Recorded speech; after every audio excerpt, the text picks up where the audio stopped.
நன்றி சொல்லுவோம். हम परमेश्वर को धन्यवाद करें। இந்த ஞாயிற்றுக்கிழமை குருத்தோல பண்டிகை என்று அழைக்கப்பட்டாலும் और ये जो इतवार है पाम संडे कहलाया जाता है, फिर भी நமக்கு இரண்டாவது ஞாயிற்றுக்கிழமை திருவிருந்து ஆராதனையாக இருக்கிறது. हमारे लिए ये दूसरा इतवार जो प्रभु भोज का एक दिन है। நாம் வேதத்திலே சில காரியங்களை காணும்படியாய் वचन से कुछ चीज़ों को देखने के लिए யாத்திராகமத்தின் புஸ்தகம் 12ஆம் அதிகாரம் அதனுடைய 3வது வசனத்தை வாசிப்போம். निर्गमन 12 अध्याय का 3रा वचन को हम लोग पढ़ेंगे। யாத்திராகமத்தின் புஸ்தகம் 12ஆம் அதிகாரம் 3வது வசனத்தை வாசிப்போம்.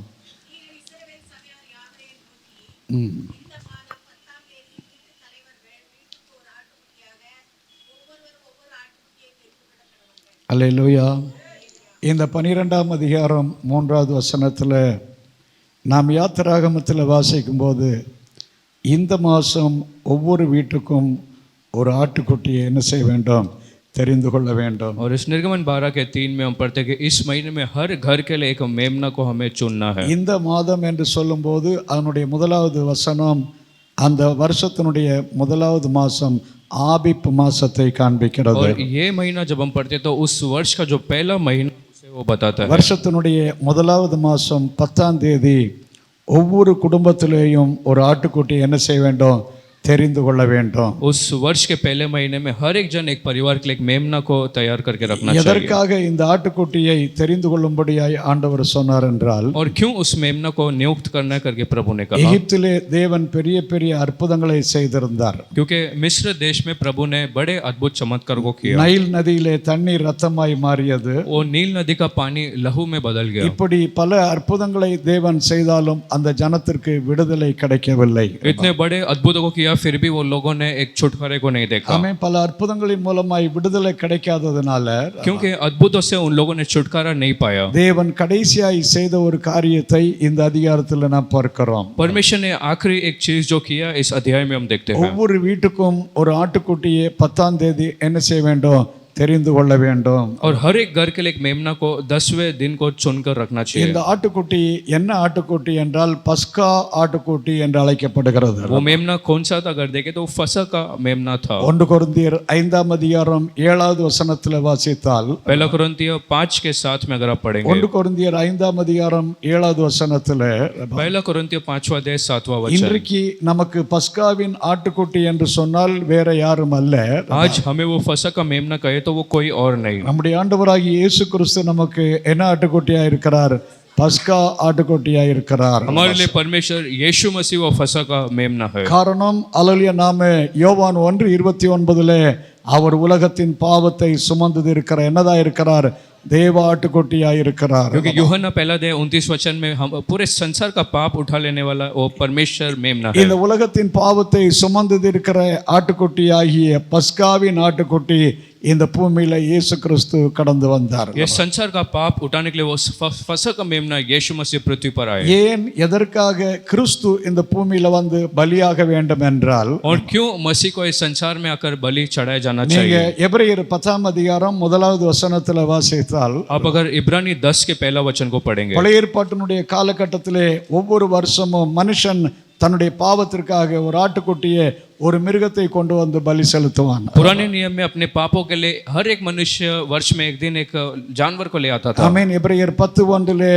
மனுஷன் ஒவ்வொரு வருஷமும் அவன் தன்னுடைய பாவங்களுக்காக ஒரு மிருகத்தை கொண்டு வந்து பலி செலுத்தினான். इब्रानी 10 के 1 में हर वर्ष में मनुष्य अपने पापों के लिए एक जानवर लाता ஆனால் था। அதே அதிகாரம் 10ஆம் அதிகாரம் 4வது வசனத்தில் வாசித்தால், लेकिन उसी 10वें अध्याय का 4था वचन पढ़ेंगे तो, இளங்காளை வெள்ளாட்டுக்கடா இவைகளின் ரத்தம் மனுஷனுடைய பாவத்தை என்ன செய்ய முடியாது, निवृत्ति செய்ய மாட்டாது.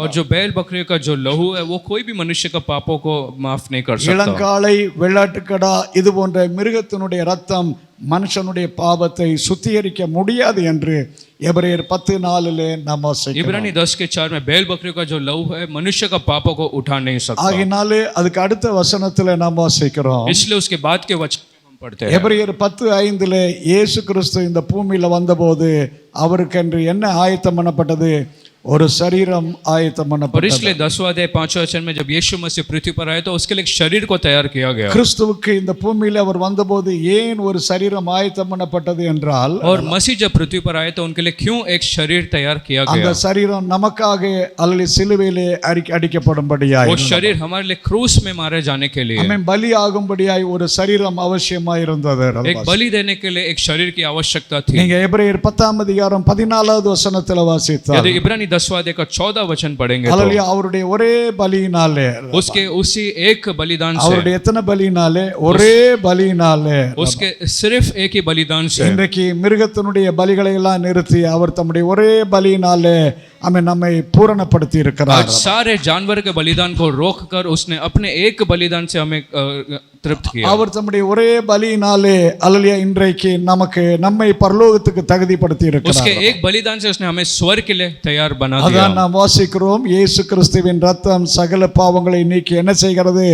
நம்மை சுத்திகரிக்கிறது. इसलिए हम पढ़ते हैं कि यीशु मसीह का लहू हमें सारे पापों से शुद्ध करता है। கிறிஸ்து இந்த உலகத்துல ஏன் அல்லேலூயா வந்தார் என்றால், मसीह इस पृथ्वी पर क्यों आए अगर समझना है அவர் तो நமக்காக ஒரு கிருபாதார பலியாகும்படியாகவே கடந்து வந்தார். हमारे लिए एक प्रायश्चित बनने के लिए वो आया था। என்ன பலியாக கடந்து வந்தார்? वो किस प्रकार का बलि बनने आया? கிருபாதார பலியாக இயேசு கிறிஸ்து இந்த பூமியிலே வந்தார். और पापों का प्रायश्चित के लिए एक बलि जैसा वो आया। கிருபாதார பலி என்றால் நம்முடைய பாவத்திற்காக நாம் மரிக்க வேண்டிய இடத்துல கிறிஸ்து நமக்காக மரித்தார்.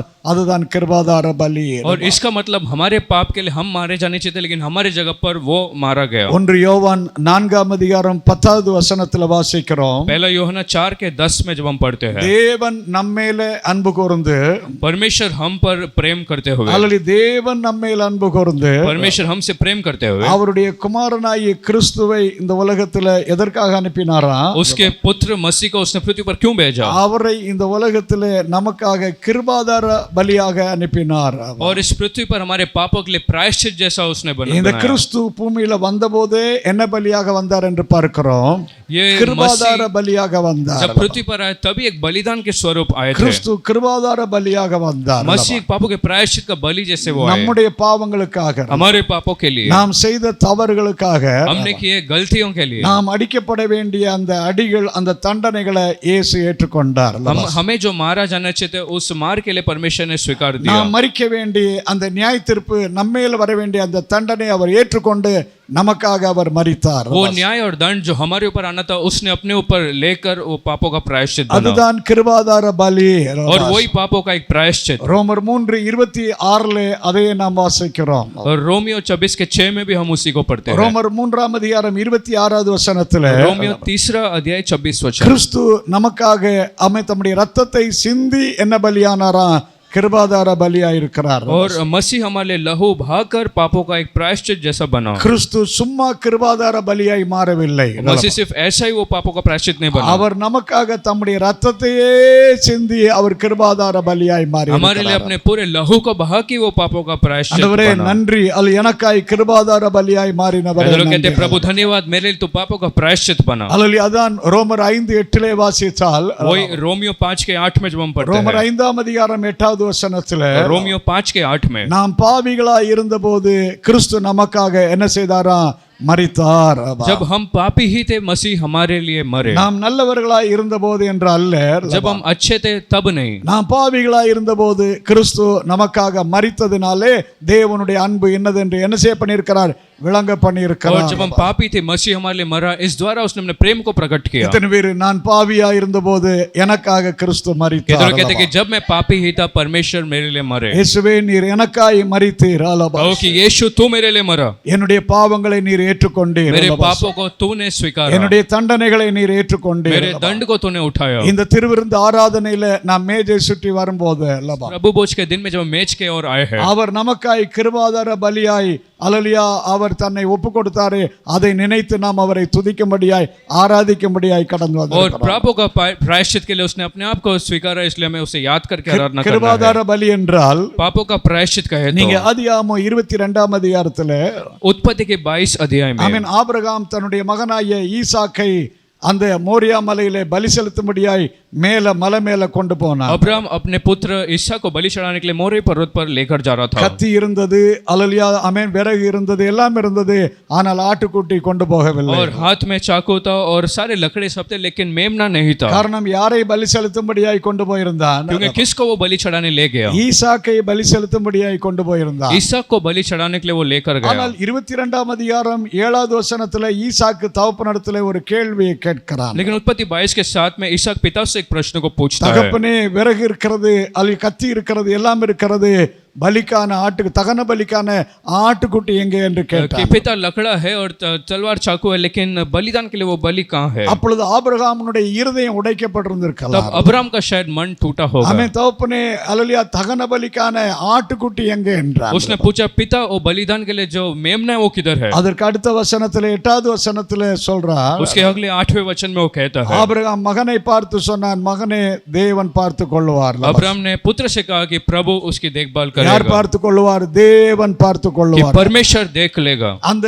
அல்லேலூயா வார்த்தையின்படி 13வது வசனத்துல கர்த்தர் ஒரு பெரிய காரியத்தை செய்தார். उस वचन अनुसार 13वें वचन में प्रभु ने कुछ बड़ी काम को किया. ஆபிரகாம் தன்னுடைய கண்களை ஏறெடுத்து பார்த்தான். जब अब्राहम ने अपनी नजर उठाया, அப்பொழுது ஒரு ஆட்டுக்கடா தன்னுடைய கொம்புகள் எதிலே சிக்கி கொண்டு கிடந்தது?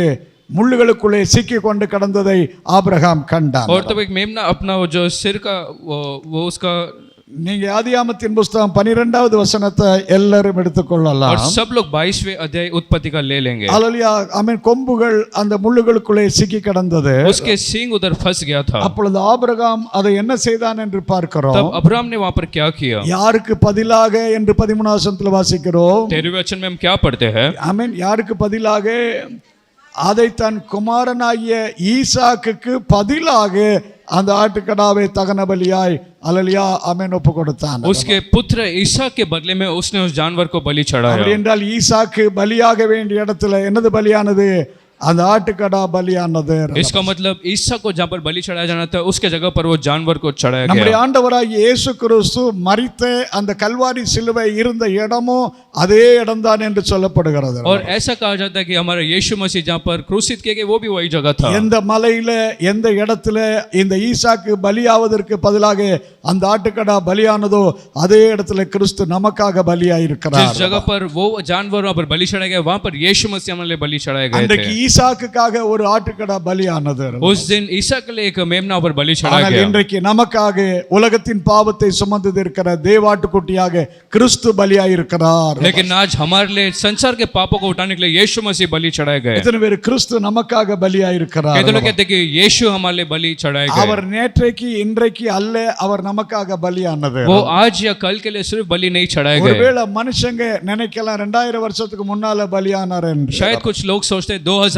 वर्ष पहले वो बलि चढ़ाया गया. ஆனால் வேதத்திலே அவருடைய திட்டங்கள் அனாதி திட்டங்களாயிருந்தது. लेकिन वचन में हम पढ़ते हैं कि उसकी योजनाएं अनंत काल के थे. நீங்க வெளிப்படுத்தல் 13ஆம் அதிகாரத்திலே प्रकाशित वाक्य के 12 वचन ஆமென். अध्याय में, வெளிப்படுத்தல் 13ஆம் அதிகாரத்திலே प्रकाशित वाक्य के 13 अध्याय में, அல்லேலூயா அதனுடைய 8வது வசனத்திலே வாசிக்கிறோம். 13 के 8 में पढ़ेंगे. 13ஆம் அதிகாரம் 8வது வசனத்திலே அவர் எப்போ அடிக்கப்பட்டார் என்று பார்க்கிறோம். உலக தோற்றத்திற்கு முன்பதாகவே அவர் நமக்காய் அடிக்கப்பட்டவராய் இருந்தார். और सृष्टि के निर्माण होने से पहले वो हमारे लिए मारा गया. என்று சொன்னால் கிறிஸ்து இந்த பூமியிலே வந்து நமக்காய் பலியாக வேண்டியது திடீரென்று அல்லது ஏற்படுத்தப்பட்ட ஒரு காரியம் அல்ல. इसका मतलब मसीह पृथ्वी पर आकर हमारे लिए मारा गया वो कोई अचानक घटा हुआ बात नहीं है. உலக தோற்றத்திற்கு முன்பதாகவே அவர் நமக்காய் அடிக்கப்பட்டவராய் सृष्टि के निर्माण होने से पहले ही वो हमारे लिए मारा गया था. அதைத்தான் எபேசியர் 1:4 வாசிக்கும் போது वही एफेसियों 1 के 4 में जब पढ़ते हैं, நம்மை தேவன் அல்லது உலக தோற்றத்திற்கு முன்பதாகவே என்ன செய்து கொண்டார்? அவர் தெரிந்து கொண்டார். हमें परमेश्वर ने सृष्टि के निर्माण होने से पहले से चुन लिया. உலக தோற்றத்திற்கு முன்பதாகவே அந்த கிறிஸ்துவுக்குள்ளே நம்மை தெரிந்து கொண்டார். और सृष्टि होने से पहले उसने हमारे लिए चुन இன்னைக்கு लिया. ஆண்டவருக்கு நன்றி சொல்லணும். ஏசப்பாவுக்கு நன்றி சொல்லு. இயேசுவே என் கிருபாதார பலி உமக்கு நன்றி. आज प्रभु को धन्यवाद देना कि मेरे प्रायश्चित का बलि तुझे धन्यवाद. அல்லேலூயா. நன்றி இயேசுவே. कहो धन्यवाद यीशु. நான் மரிக்க வேண்டிய இடத்துல, जहाँ पर मुझे मरना நான் था, தண்டிக்கப்பட வேண்டிய இடத்துல, जहाँ पर मुझे दंड देना था, நான் அடிக்கப்பட வேண்டிய இடத்துல, இடத்துல जहाँ पर मुझे मारा நான் जाना था, பாடுகள் உபத்திரவங்கள் அல்லேலூயா வேதனையை சகிக்க வேண்டிய இடத்துல அல்லவா?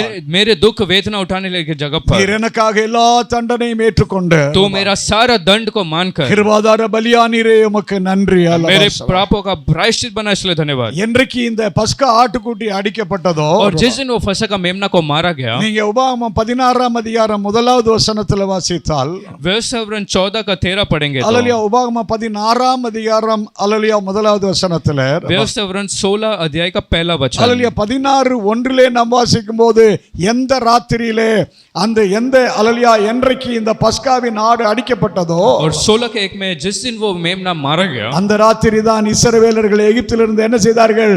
புறப்பட்டு அவர்கள் வெளியே கடந்து வந்தார்கள். उस रात को इजरायली मिस्र छोड़कर बाहर निकले। என்றைக்கு பஸ்காவின் ஆட்டுக்குட்டி அடிக்கப்பட்டதோ அன்றைக்கு தான் அவர்களுக்கு எகிப்திலிருந்து அடிமைத்தனத்திலிருந்து ஒரு பூர்ணமான விடுதலை கிடைத்தது. जिस दिन फसह का मेमना मारा गया, उसी दिन उनके बंधुआई से वो लोग सब निकल पाए। அன்றைக்கு அந்த பஸ்காவின் ஆட்டுக்குட்டியினாலே எப்படி எகிப்திலிருந்து அடிமைத்தனத்திலிருந்து விடுதலை கிடைத்ததோ, उस दिन जैसे उस फसह के मेमना के कारण वो सबको एक छुटकारा मिला, இன்றைக்கு பிசாசுடைய அதிகாரங்களிலிருந்து அந்தகாரங்களிலிருந்து அல்லேலூயா பாவத்தில் இருந்து ஆமென் அக்கிரமத்திலிருந்து அல்லேலூயா ஆமென் நரகத்திலிருந்து நமக்கு பூர்ணமான விடுதலையை கொடுத்திருக்கிறார். आज शैतान के अधिकार और नरक सब में से उसने हमें छुटकारा को எத்தனை दिया பேர் है। நமக்கு பூர்ணமான விடுதலை தரும்படியாய் கிறிஸ்து कहते लोग कहते हैं कि पूरा एक छुटकारा देने के लिए परमेश्वर मारा गया। நாம் இப்பொழுது பார்வோனுக்கு அடிமை இல்லை, अब हम फिरौन के अधिकार में नहीं, சாசுக்கு அடிமை இல்லை, शैतान के बंधुआई में नहीं, பாவத்துக்கு அடிமை இல்லை, पाप के बंधन में नहीं காரணம் है, கிறிஸ்து நமக்கு பஸ்காவின் ஆட்டுக்குட்டியாய் அடிக்கப்பட்டிருக்கிறார். क्योंकि मसीह हमारे लिए फसह का मेमना जैसे मारा गया। நன்றி சொல்லுங்க, என் பஸ்காவின் ஆட்டுக்குட்டி உமக்கு நன்றி.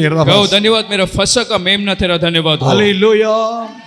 ஆமென். நீங்க ஆமென் 4ஆம் அதிகாரத்துல யோசுவாவில வாசித்தால் यदि अब यहोशू का 4था अध्याय पढ़ेंगे, அதே 10ஆம் தேதி தான் என்றைக்கு அந்த ஆட்டுக்குட்டி அல்லேலூயா ஆட்டுக்குட்டி தெரிந்தெடுக்கப்பட்டதோ, और वही 10वें दिन जब वो मेमने को चुना गया, ஆமென் 4ஆம் அதிகாரம் யோசுவாவில 19வது வசனத்துல यहोशू 4 के 19 में, என்றைக்கு அல்லேலூயா அந்த பஸ்காவினுடைய ஆட்டுக்குட்டி தெரிந்து கொள்ளப்பட்டதோ, जिस दिन वो फसह का मेमना को चुना गया, அந்த நாள் தான் இஸ்ரவேலர்கள் யோர்தானை கடந்து எங்கே பிரவேசித்தார்கள் என்று பார்க்கிறோம்?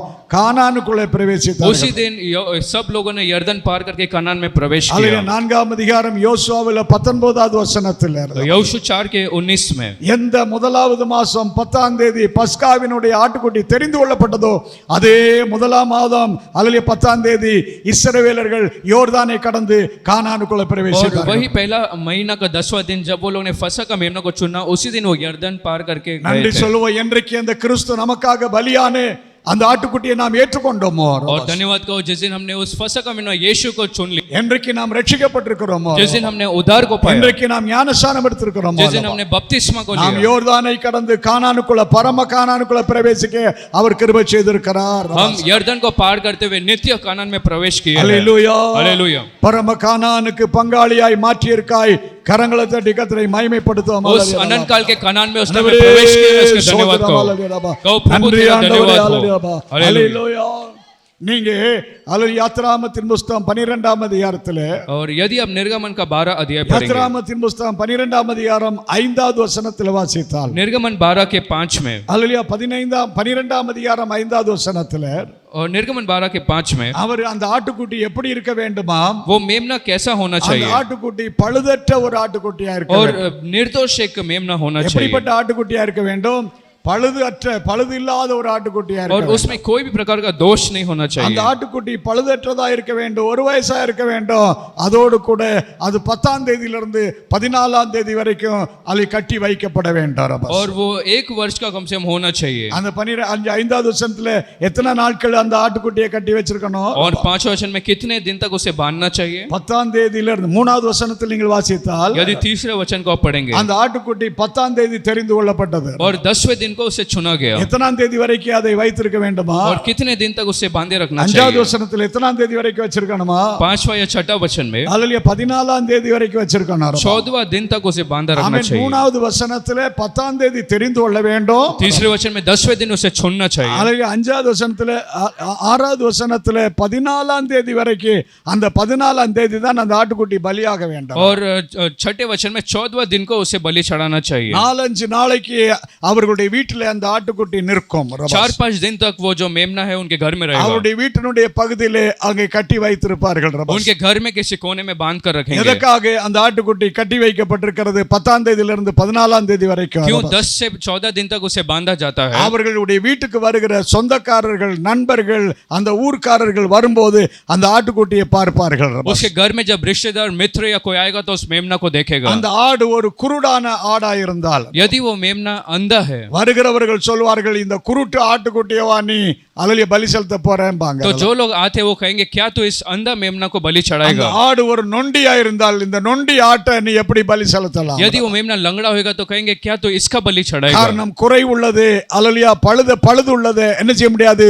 கர்த்தருக்கு பலி செலுத்த முடியாது. क्योंकि ऐसे जिसमें कमी पाया जाता है वो बलि नहीं चढ़ाया जा அதனால सकता. வருகிறவர்களும் போகிறவர்களும் அந்த 10ஆம் தேதியிலிருந்து 14ஆம் தேதி வரைக்கும் அந்த ஆட்டுக்குட்டியை பார்ப்பார்கள். इसलिए आने जाने वाले सब वो 10 दिन वो 2-3 दिन उस मेमना को देखेंगे.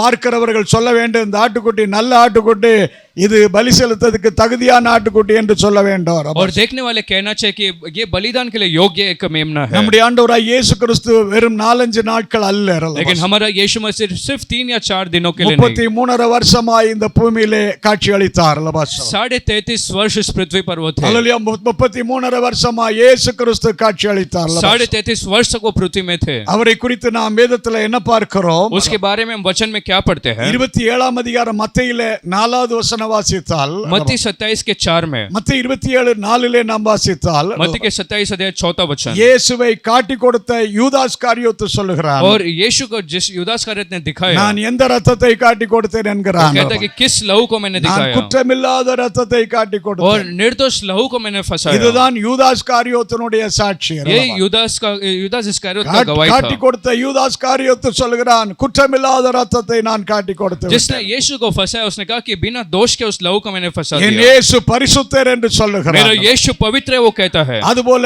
அதே 17ஆம் அதிகாரத்திலே और वैसा ही 27 अध्याय நீங்க में 24வது வசனத்துல வாசித்தால், यदि 24 वचन को आप पढ़ेंगे, இந்த இயேசுவை நியாயந்திருக்கும்படியாய் அவரை அல்லேலூயா விசாரித்துக் கொண்டிருந்தான். और यीशु को न्याय दिलाने के लिए वो लोग पूछ रहे थे. பிலாத்து மணிக்கணக்காய் இயேசுவை விசாரித்த பிறகு वो पिलातुस जब घंटों तक पूछताछ किया, அவன் ஜனங்களுக்கு முன்னால தன்னுடைய கைகளை கழுவினான். उसने लोगों के सामने अपने हाथों को धोया தன்னுடைய கைகளை கழுவி 24வது வசனத்துல என்ன சாட்சி கொடுக்கிறான்? और हाथों को धोकर 24 वचन में कौन सा गवाही देता है? இவர் நீதிமான் அல்லவா? और ये निर्दोष है, இவர் நீதிமான் ये அல்லவா? धर्मी है, இவரிடத்துல ஒரு குற்றத்தை நான் காணவில்லை. इसके पास मैंने कोई दोष नहीं पाया. இதுதான் பிலாத்து கொடுத்த சாட்சி. यही पिलातुस ने दिया गवाही था. அல்லேலூயா நாம காட்டி கொடுத்தவன் சொல்றான், இவர் பரிசுத்த ரத்தம், இவருடைய ரத்தம். और जिसने बताया वो कहता है कि ये पवित्र लहू है. அல்லேலூயா பிலாத்து சொல்கிறான், இவர் நீதிமான், இவரிலே ஒரு குற்றமும் காணப்படவில்லை. और पिलातुस कहता है कि ये धर्मी है, इसमें कोई भी दोष नहीं है. இவர்களெல்லாம் சொன்னதை பார்க்கலாம். ये सब लोग ने कहा इससे भी बढ़कर. நீங்க லூக்கா 4:34 வாசித்தால், यदि आप लूका 4 के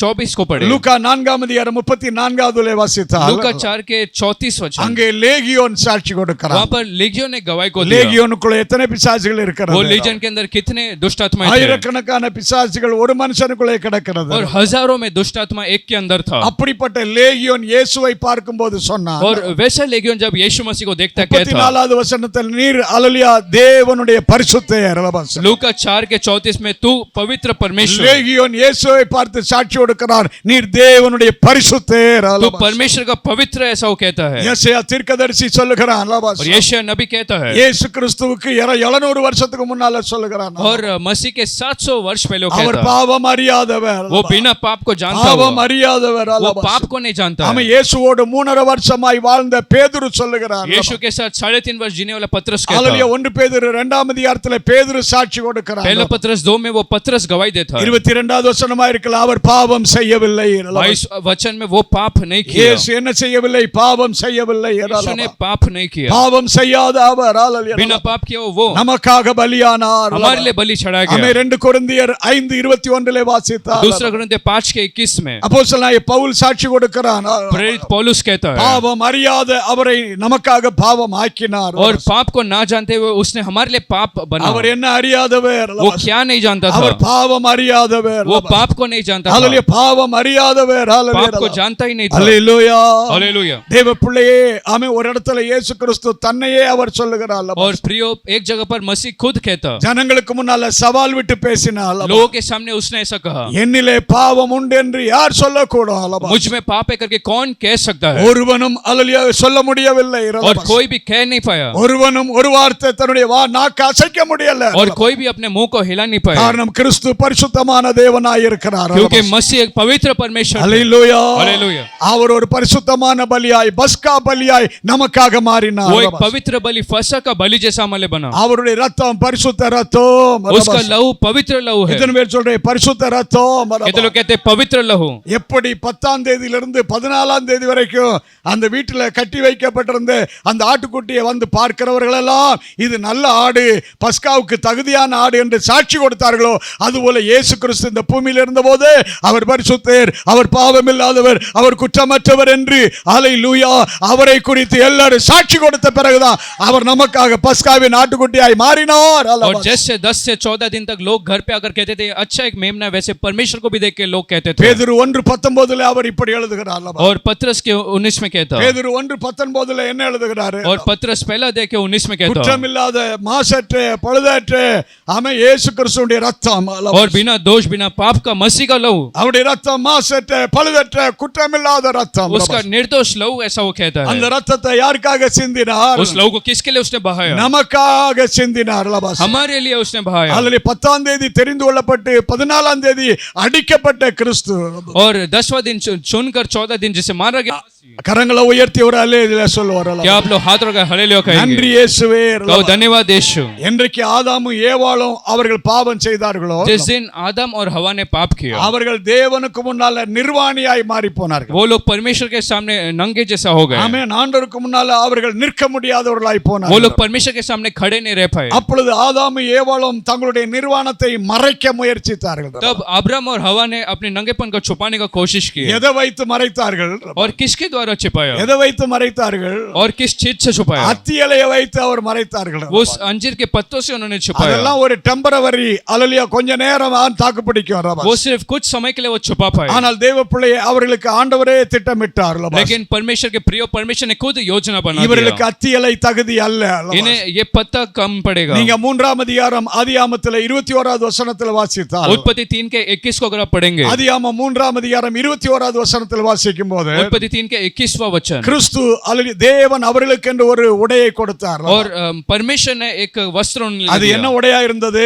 वो कैसा वस्त्र था? தோல் உடையா இருந்தது. एक चमड़े का वस्त्र அல்லது था। ஆதாமே இந்த தீலை உனக்கு தகுதி இல்லை. कि आदम ये वस्त्र तेरे लिए काफी नहीं। நிர்வாணம் மூடப்பட வேண்டும் என்றால், अगर तेरे नंगेपन को छिपाना है, அல்லது நிர்வாணம் மூடப்பட வேண்டும் तेरे என்றால், नंगेपन को छिपाना है, தேவனுக்கு முன்னால நீ நிற்க வேண்டும் என்றால், यदि परमेश्वर के सामने खड़ा रहना உனக்கு ஒரு है, ஆட்டுக்குட்டி பலியாகி அந்த ஆட்டினுடைய தோல் உனக்கு வஸ்திரமாய் மாறுகிறது. तेरे लिए एक मेमना को मारकर उसका चमड़ा एक वस्त्र बनता है। அல்லேலூயா.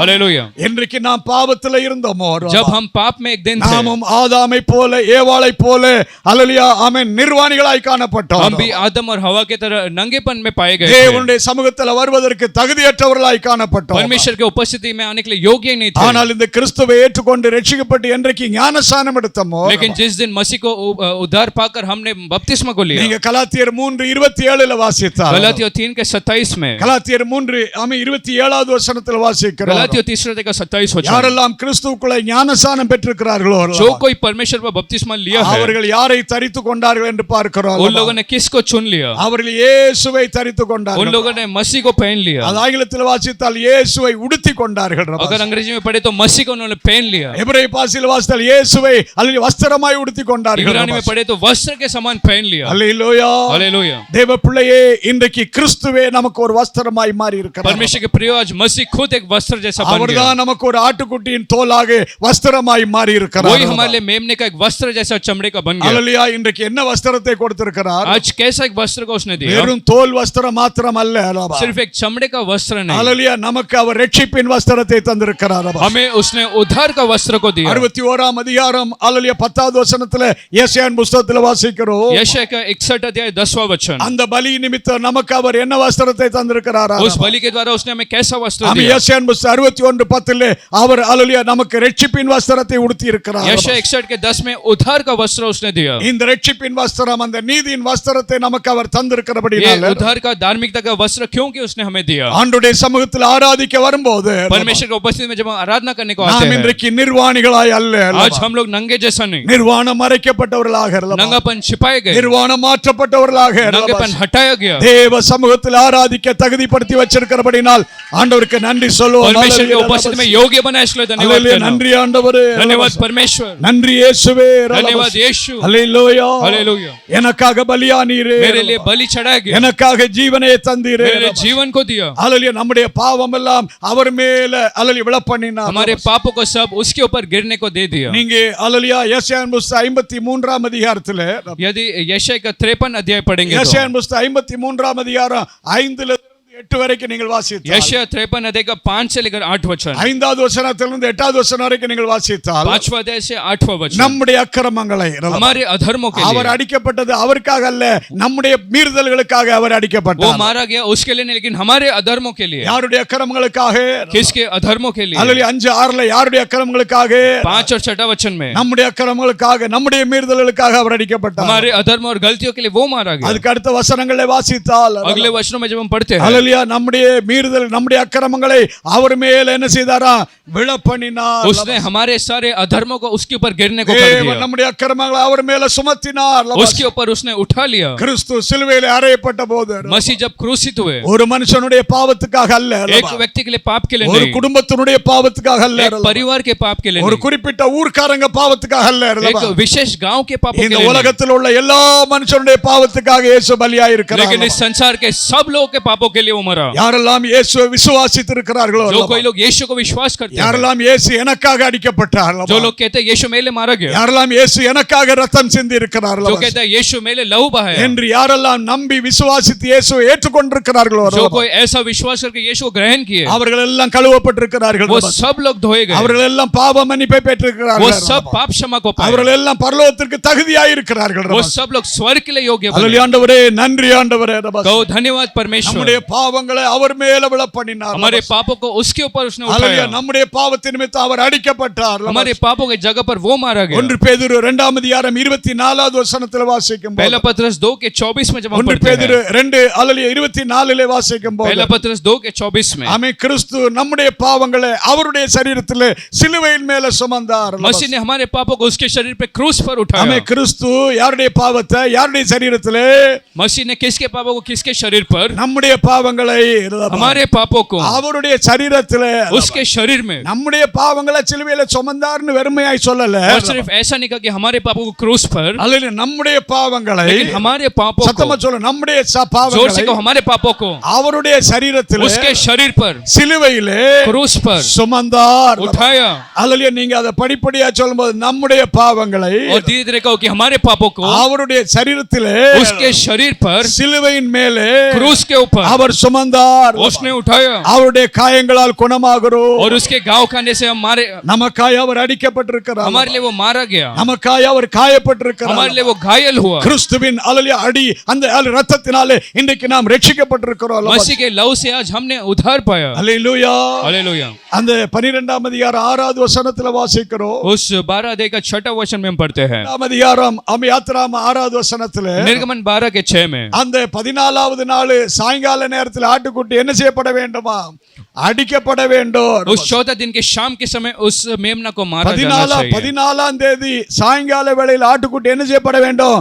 அடிக்கப்பட उस வேண்டும். 14वां दिन के शाम को उस मेमना को मारा அது जाना चाहिए, கொல்லப்பட வேண்டும் என்று சொல்லப்படுகிறது. उसे मार डाला जाना चाहिए. ஆமென். இயேசு கிறிஸ்துவும் பஸ்கா அடிக்கப்பட வேண்டிய அதே நேரத்துல தான் அவர் பலியானார். और यीशु को भी ऐसे समय पर मारा गया Praise था. the Lord. प्रभु की स्तुति हो. எத்தனை மணிக்கு கிறிஸ்து பலியானார்? और कैसा समय पर परमेश्वर को मारा गया? காலையில் அல்ல, ராத்திரி அல்ல, லபஸ். सुबह या रात को नहीं. அந்த பஸ்கா ஆட்டுக்குட்டி எத்தனை மணிக்கு பலியாகுமோ அதே நேரத்திலே அல்லேலூயா மத்தியானத்துக்கு மேல சாயங்கால வேளையில அவர் பலியானார் நமக்காக. जब वो फसह का मेमना को मारा गया वैसे ही शाम का समय में वो मारा गया. Praise the Lord. प्रभु की स्तुति हो. Hallelujah. हालेलुया. நீங்க 12ஆம் அதிகாரம் 7வது வசனத்தை வாசித்தால், यदि आप निर्गमन 12 के 7 को पढ़ेंगे, 12ஆம் அதிகாரம் 7வது வசனத்துல வாசிக்கும் போது, निर्गमन 12 के 7 में ஹalleluya, அந்த ஆட்டுக்குட்டியை அடித்த பின்பு जब वो मेमना को वो लोग मारते அந்த हैं, ஆட்டுக்குட்டியினுடைய ரத்தத்தை என்ன செய்ய வேண்டும்? उसके बाद उस मेमना का लहू को क्या करना चाहिए? 7வது வசனத்திலே ஆமென், யாத்திராகமம் 12:7 அந்த ஆட்டுக்குட்டியின் ரத்தத்தை எடுக்க வேண்டும். निर्गमन 12 के 7 में मेमना का लहू को लेकर அதை நிலக்காலினுடைய 2 பகுதியிலும் ஹalleluya தெளிக்க வேண்டும். और घर के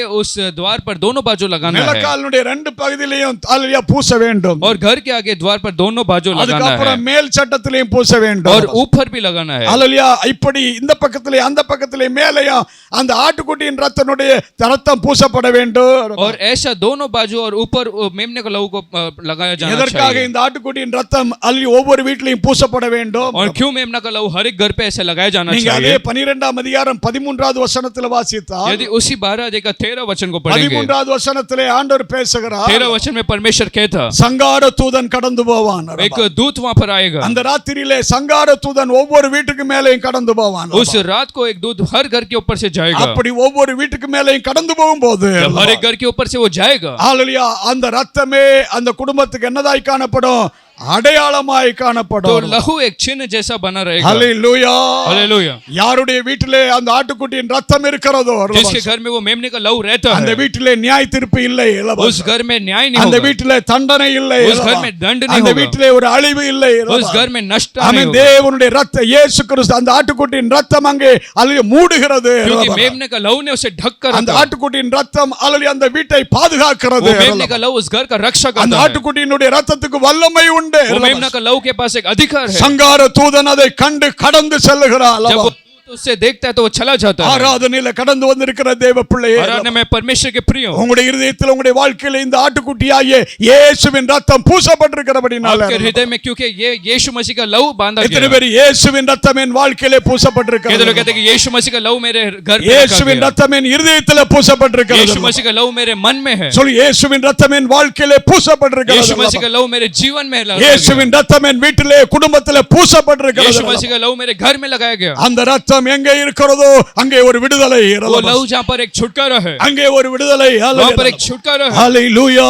हालेलुया. இந்த ரத்தம் இஸ்ரவேலர்களுக்கு ஒரு விடுதலையை கொடுத்தது. उस लहू ने इस्राएल को एक छुटकारा को दिया. நீங்கள் 12ஆம் அதிகாரம் 33வது வசனத்தில் வாசித்தால், जब निर्गमन 12 का 33 को पढ़ेंगे, 12ஆம் அதிகாரம் 33வது வசனத்திலே 12 से 33 वचन में, அந்த ராத்திரியிலே எகிப்தியர்கள் எல்லாரும் இஸ்ரவேலரை பார்த்து சொன்னார்கள். उस रात को मिस्र के सब लोग इस्राएल को देखकर कहे, இஸ்ரவேலர்களை பார்த்து சொன்னார்கள், इस्राएल को देखकर कहे, நீங்கள் எல்லாரும் உடனடியாக என்ன செய்ய வேண்டும்? அல்லது புறப்பட்டு போக வேண்டும். तुम सब लोग तुरंत ही निकल जाओ. அல்லது எகிப்தியர் எல்லாம் அழிந்து கொண்டிருக்கிறார்கள். और मिस्र सब लोग नाश हो रहे हैं, எகிப்தியர்கள் எல்லாம் சங்காரமாய் और கொண்டிருக்கிறார்கள். मिस्र के सब लोग नाश हो रहे हैं. இஸ்ரவேலரே, இப்பொழுதே நீங்கள் புறப்பட்டு போக और வேண்டும். इस्राएली लोग आप लोग तुरंत निकल जाओ. இனி ஒரு நிமிஷம் கூட நீங்க தங்க முடியாது. अभी एक मिनट भी आप रुक नहीं सकते, எகிப்தியர்கள் எல்லாரும் அழிந்து क्योंकि கொண்டிருக்கிறார்கள். मिस्र के सब लोग नाश हो रहे அந்த हैं. ராத்திரியிலே பெசஞ்ச மாவோடு அவர்கள் வெளியிலே போனார்கள். उस रात को सभी लोग बाहर निकल गए. அதுவரைக்கும் கிடைக்காத ஒரு விடுதலை. उस दिन तक पाया छुटकारा அந்த नहीं. அடிமைத்தனத்திலிருந்து ஒரு விடுதலை. उस दिन तक उन्होंने एक அந்த छुटकारा नहीं देखा, பார்வோனுடைய கையிலிருந்து விடுதலை. लेकिन फिरौन के हाथों से एक छुटकारा இந்த देखा. ஆட்டுக்குட்டியின் ரத்தம் இஸ்ரவேலர்களுக்கு வாங்கி கொடுத்தது. उस मेमने के लहू ने एक छुटकारे को दिया. அல்லேலூயா. हालेलुया. இந்த ராத்திரி அல்லேலூயா, அந்த ஆட்டுக்குட்டியின் ரத்தம் அவன் உலகத்தின் பாவத்தை சுமந்து தீர்த்த இயேசுவின் ரத்தம். और அல்லேலூயா. यीशु मसीह का जो लहू है, ஆமென். அல்லேலூயா. நமக்கு ஒரு விடுதலையை வாங்கி एक தந்திருக்கிறது. छुटकारा को हमें दिया है. பாவத்திலிருந்து விடுதலை. पापों से छुटकारा, சாபத்திலிருந்து விடுதலை. श्रापों से छुटकारा, சாசின் பிடியிலிருந்து விடுதலை. शैतान के दबाव से छुटकारा, அந்தகாரத்தின் கட்டுகளிலிருந்து விடுதலை. अंधकार के बंधन से एक छुटकारा, நரகத்திலிருந்து விடுதலை. नरक से एक छुटकारा को दिया. நீ நரகத்துக்கு பங்காளி அல்ல. अभी आप नरक के लिए நீ भागी नहीं है, சாத்தானுக்கு அடிமை அல்ல. शैतान के बंधन में नहीं है, இதே உன்னுடைய பிள்ளையாய் लेकिन மாற்றப்பட்டிருக்கிறாய். परमेश्वर के बच्चे हैं. நீ விடுவிக்கப்பட்டிருக்கிறாய். तो छुड़ाया गया நீ बच्चा है, விடுதலையை பெற்றவே. तो छुटकारा पाया है. அல்லேலூயா. हालेलुया. கரங்களை உயர்த்தி சொல்லுவோம், நன்றி இயேசுவே. हाथ रख, धन्यवाद परमेश्वर. அல்லேலூயா. நன்றி இயேசுவே. तो धन्यवाद यीशु. இந்த இயேசுவின் ரத்தத்தால நாம் ஆசீர்வதிக்கப்பட்டிருக்கிறோம். इस यीशु के लहू से हम लोग ने आशीष पाया. ஏன் இந்த இயேசுவின் ரத்தம் நமக்கு தேவை? और क्यों यीशु का लहू चाहिए है? அதனாலே நமக்கு மீட்பு உண்டாயிருக்கிறது. उसके द्वारा हमने एक छुटकारे को पाया. ஆமென். எபிரேயர் 9ஆம் அதிகாரம் 22வது வசனத்தில் வாசித்தால், 9 के 22 वचन, எபிரேயர் 9ஆம் அதிகாரம் 22வது வசனத்துல வாசிக்கிறோம். इब्रानी 9 अध्याय का 22 वचन, ரத்தம் சிந்துதல் இல்லாமல் பாவ மன்னிப்பு இல்லை. और बिना लहू बहाए पाप क्षमा नहीं என்ன है। சிந்துதல் இல்லாமல், ரத்தம் சிந்துதல் இல்லாமல் பாவ மன்னிப்பு இல்லை. बिना लहू बहाए पाप क्षमा नहीं சொல்லுங்க, है। ரத்தம் சிந்துதல் இல்லாமல் பாவ மன்னிப்பு இல்லை. कहो कि बिना लहू बहाए पाप क्षमा नहीं है। மிருகத்தினுடைய அல்லது ரத்தம் மனுஷனுடைய பாவத்தை நிவர்த்தி செய்ய முடியாது. जानवर का लहू मनुष्य के पाप को निकाल नहीं सकता। அல்லேலூயா. பின்ன யாருடைய ரத்தத்தினால நமக்கு மீட்பு तो கிடைத்திருக்கிறது? किसके लहू से हमने क्षमा पाया? எபேசியர் 1ஆம் அதிகாரம் 7வது வசனத்துல வாசிக்கிறோம். एफिसियों पहला अध्याय का 7वां वचन, எபேசியர் 1ஆம் அதிகாரம் 7வது வசனத்துல एफिसियों வாசிக்கிறோம். पहला अध्याय का 7वां वचन, இந்த கிறிஸ்துவின் ரத்தத்தினாலே நமக்கு மீட்பு உண்டாயிற்று. इस मसीह के लहू से हमने छुटकारे को पाया। எத்தனை பேர் இயேசு கிறிஸ்துவின் ரத்தத்தினாலே நமக்கு ஒரு மீட்பு உண்டாயிற்று? कहते कि मसीह के लहू से हमने मुक्ति को पाया। சொல்லு, நான் ரட்சிக்கப்பட்ட பிள்ளை. कहो कि मैं उद्धार पाया बच्चा। யாருடைய ரத்தத்தால ரட்சிக்கப்பட்ட பிள்ளை? किसके लहू से उद्धार पाया? நான் இயேசுவின் ரத்தத்தால ரட்சிக்கப்பட்ட मैं பிள்ளை. यीशु के लहू से उद्धार நான் पाया। இயேசுவின் ரத்தத்தால மீட்கப்பட்ட பிள்ளை. मैं यीशु के लहू से छुड़ाया गया बच्चा। எபேசியர் 1ஆம் அதிகாரம் 7வது வசனத்துல வாசிக்கிறோம். एफिसियों पहला अध्याय 7वां वचन, இயேசு கிறிஸ்துவின் ரத்தத்தினாலே நமக்கு என்ன உண்டு? நமக்கு பாவ மன்னிப்பு, மீட்பு உண்டாயிற்று. यीशु मसीह के लहू के द्वारा पापों से मुक्ति हमें है। Praise the Lord. प्रभु की स्तुति हो। ஆமென். மீட்கப்பட்டவர்கள், பாவ மன்னிப்பை பெற்றவர்கள் அல்லேலூயா சொல்லுவோம். और मुक्ति पाए लोग हालेलुया को कहे। நன்றி இயேசுவே. धन्यवाद यीशु। இன்றைக்கு நாம் அல்லேலூயா தேவனோடு கூட ஒப்புரவாய் இருக்கிறோம். आज हम लोग मसीह के साथ जुड़ गए। நீங்க கொலோசியர் 1:20 வாசித்தால், कोलोसियों पहला अध्याय 20 वचन में, கொலோசியர் 1ஆம் அதிகாரம் 20வது வசனத்துல வாசித்தால், कोलोसियों पहला अध्याय 20 वचन में, இந்த இயேசு கிறிஸ்துவின் ரத்தத்தினால தேவனோடு நமக்கு என்ன உண்டாயிருக்கிறது? சமாதானம் உண்டாயிருக்கிறது. और मसीह के लहू के कारण यीशु मसीह के साथ हमारा समाधान है। அல்லேலூயா. ஆங்கிலத்திலே we got reconciliation with God. और अंग्रेजी में पढ़े तो मसीह के साथ हम लोग जुड़ गए। அல்லேலூயா. நாம் இன்றைக்கு தேவனோடு ஒப்புரவாய் இருக்கிறோம். और आज हम लोग मसीह के साथ जुड़ चुके அல்லேலூயா. हैं। மேல் மிலாப்பு ஒப்புரவாய் இருக்கிறோம் கிறிஸ்துவின் ரத்தத்தினாலே.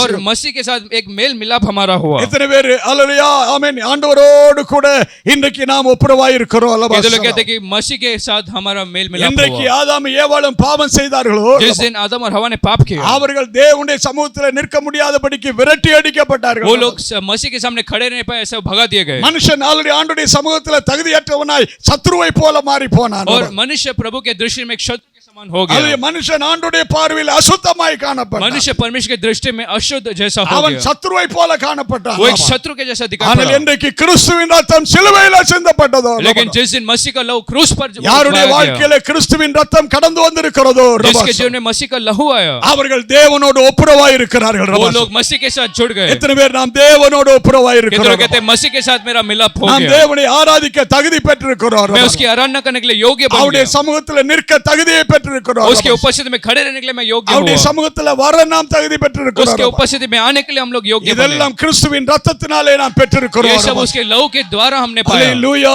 हालेलुया। ஆண்டவரே, தேவனோடு ஒப்புரவாக உம்முடைய ரத்தத்தை சிந்தினீரே, உமக்கு நன்றி அப்பா. और मसीह के साथ मेल मिलाप करने के लिए लहू बहाया, इसलिए धन्यवाद। அல்லேலூயா. हालेलुया। இல்லை என்றால் நாம் சாபத்திலே கடந்தோம். नहीं तो हम लोग श्राप में थे, அல்லேலூயா. சாபத்திலே கடந்தோம். श्राप के अधीन में थे, நாம் நரகத்தினுடைய பாதையில கடந்தோம். नरक के मार्ग में थे, அழிவினுடைய விளிம்பிலே இருந்தோம். और नाश होने पर थे। ஆனால் கிறிஸ்துவின் ரத்தம் நம்மை தேவனுக்கு சமீபத்திலே கொண்டு வந்திருக்கிறது. लेकिन मसीह का लहू ने मसीह के पास हमें मोड़ दिया। அல்லேலூயா. हालेलुया। நீங்க வேதத்துல வாசித்தால் अगर आप वचन में पढ़ेंगे, அவருடைய ரத்தம் இன்றைக்கு அல்லேலூயா கழுவி இருக்கிறது நம்மை. आज उसका लहू ने हमारे को शुद्ध कर रखा है। வெளிப்படுத்தல் 1ஆம் அதிகாரம் 5வது வசனத்துல வாசிக்கிறோம். प्रकाशित वाक्य पहला अध्याय का 5वां वचन, வெளிப்படுத்தல் 1ஆம் அதிகாரம் 5வது வசனத்துல வாசிக்கிறோம். प्रकाशित वाक्य 1 के 5 में, அந்த இயேசு கிறிஸ்துவின் ரத்தத்தினாலே उस यीशु मसीह के लहू द्वारा அல்லேலூயா நம்மை அவர் இன்னைக்கு என்ன செய்திருக்கிறாரா? आज हमें उसने क्या किया? அவர் நம்மை கழுவி இருக்கிறார், அவர் பரிசுத்தப்படுத்தி இருக்கிறார். उसने हमें शुद्ध और पवित्र किया। வெளிப்படுத்தல் 1ஆம் அதிகாரம் 5வது வசனம் வாசிப்போம். और पहला अध्याय 5 को पढ़ेंगे। வெளிப்படுத்தல் 1ஆம் அதிகாரம் 5வது வசனத்தில் என்ன வாசிக்கிறோம்? உண்மையுள்ள சாட்சியும் முதற் பிறந்தவரும் அதிபதியுமாகிய இயேசு கிறிஸ்துவினாலோ உண்டாவதாக. ஆறாவது வசனத்தில் அவருடைய ரத்தத்தினாலே நாம் என்ன செய்யப்பட்டிருக்கிறோமா? அவருடைய ரத்தத்தினாலே நம்மை பாவங்கள் நம்மளை என்ன செஞ்சிட்டாரா? கழுவிட்டாரு. அதுக்கப்புறம் தான் ராஜாக்களாய் ஆச்சாரியர்களாய் ஆக்கி இருக்கிறார். அலவாசி. और उसके लहू से हमें उसने शुद्ध किया. இத்தனை பேர் இயேசு கிறிஸ்து தம்முடைய ரத்தத்தாலே பாவங்கள் அற நம்ம கழுவி இருக்கிறார். और कितने लोग कहते हैं कि यीशु मसीह लहू के द्वारा हमें शुद्ध किया. அல்லேலூயா. हालेलुया. சொல்லுங்க, பாவங்கள் அற நம்மை கழுவி இருக்கிறார். और कहो कि पापों से उसने हमें शुद्ध किया. கழுவப்பட்டவர்கள் சொல்லுங்க நன்றி. அலவாசி. जिनका पाप क्षमा किया गो लोग कहे என்னை धन्यवाद. கழுவினீரே நன்றி. मुझे धोया इसके लिए धन्यवाद. கழுவி இருக்கிறீரே நன்றி. मुझे धोया इसके लिए धन्यवाद. அல்லேலூயா. அதுதான் 1 யோவான் 1:7 இயேசு கிறிஸ்துவின் ரத்தம் சகல பாவங்களை நீக்கி நம்ம என்ன செய்கிறது?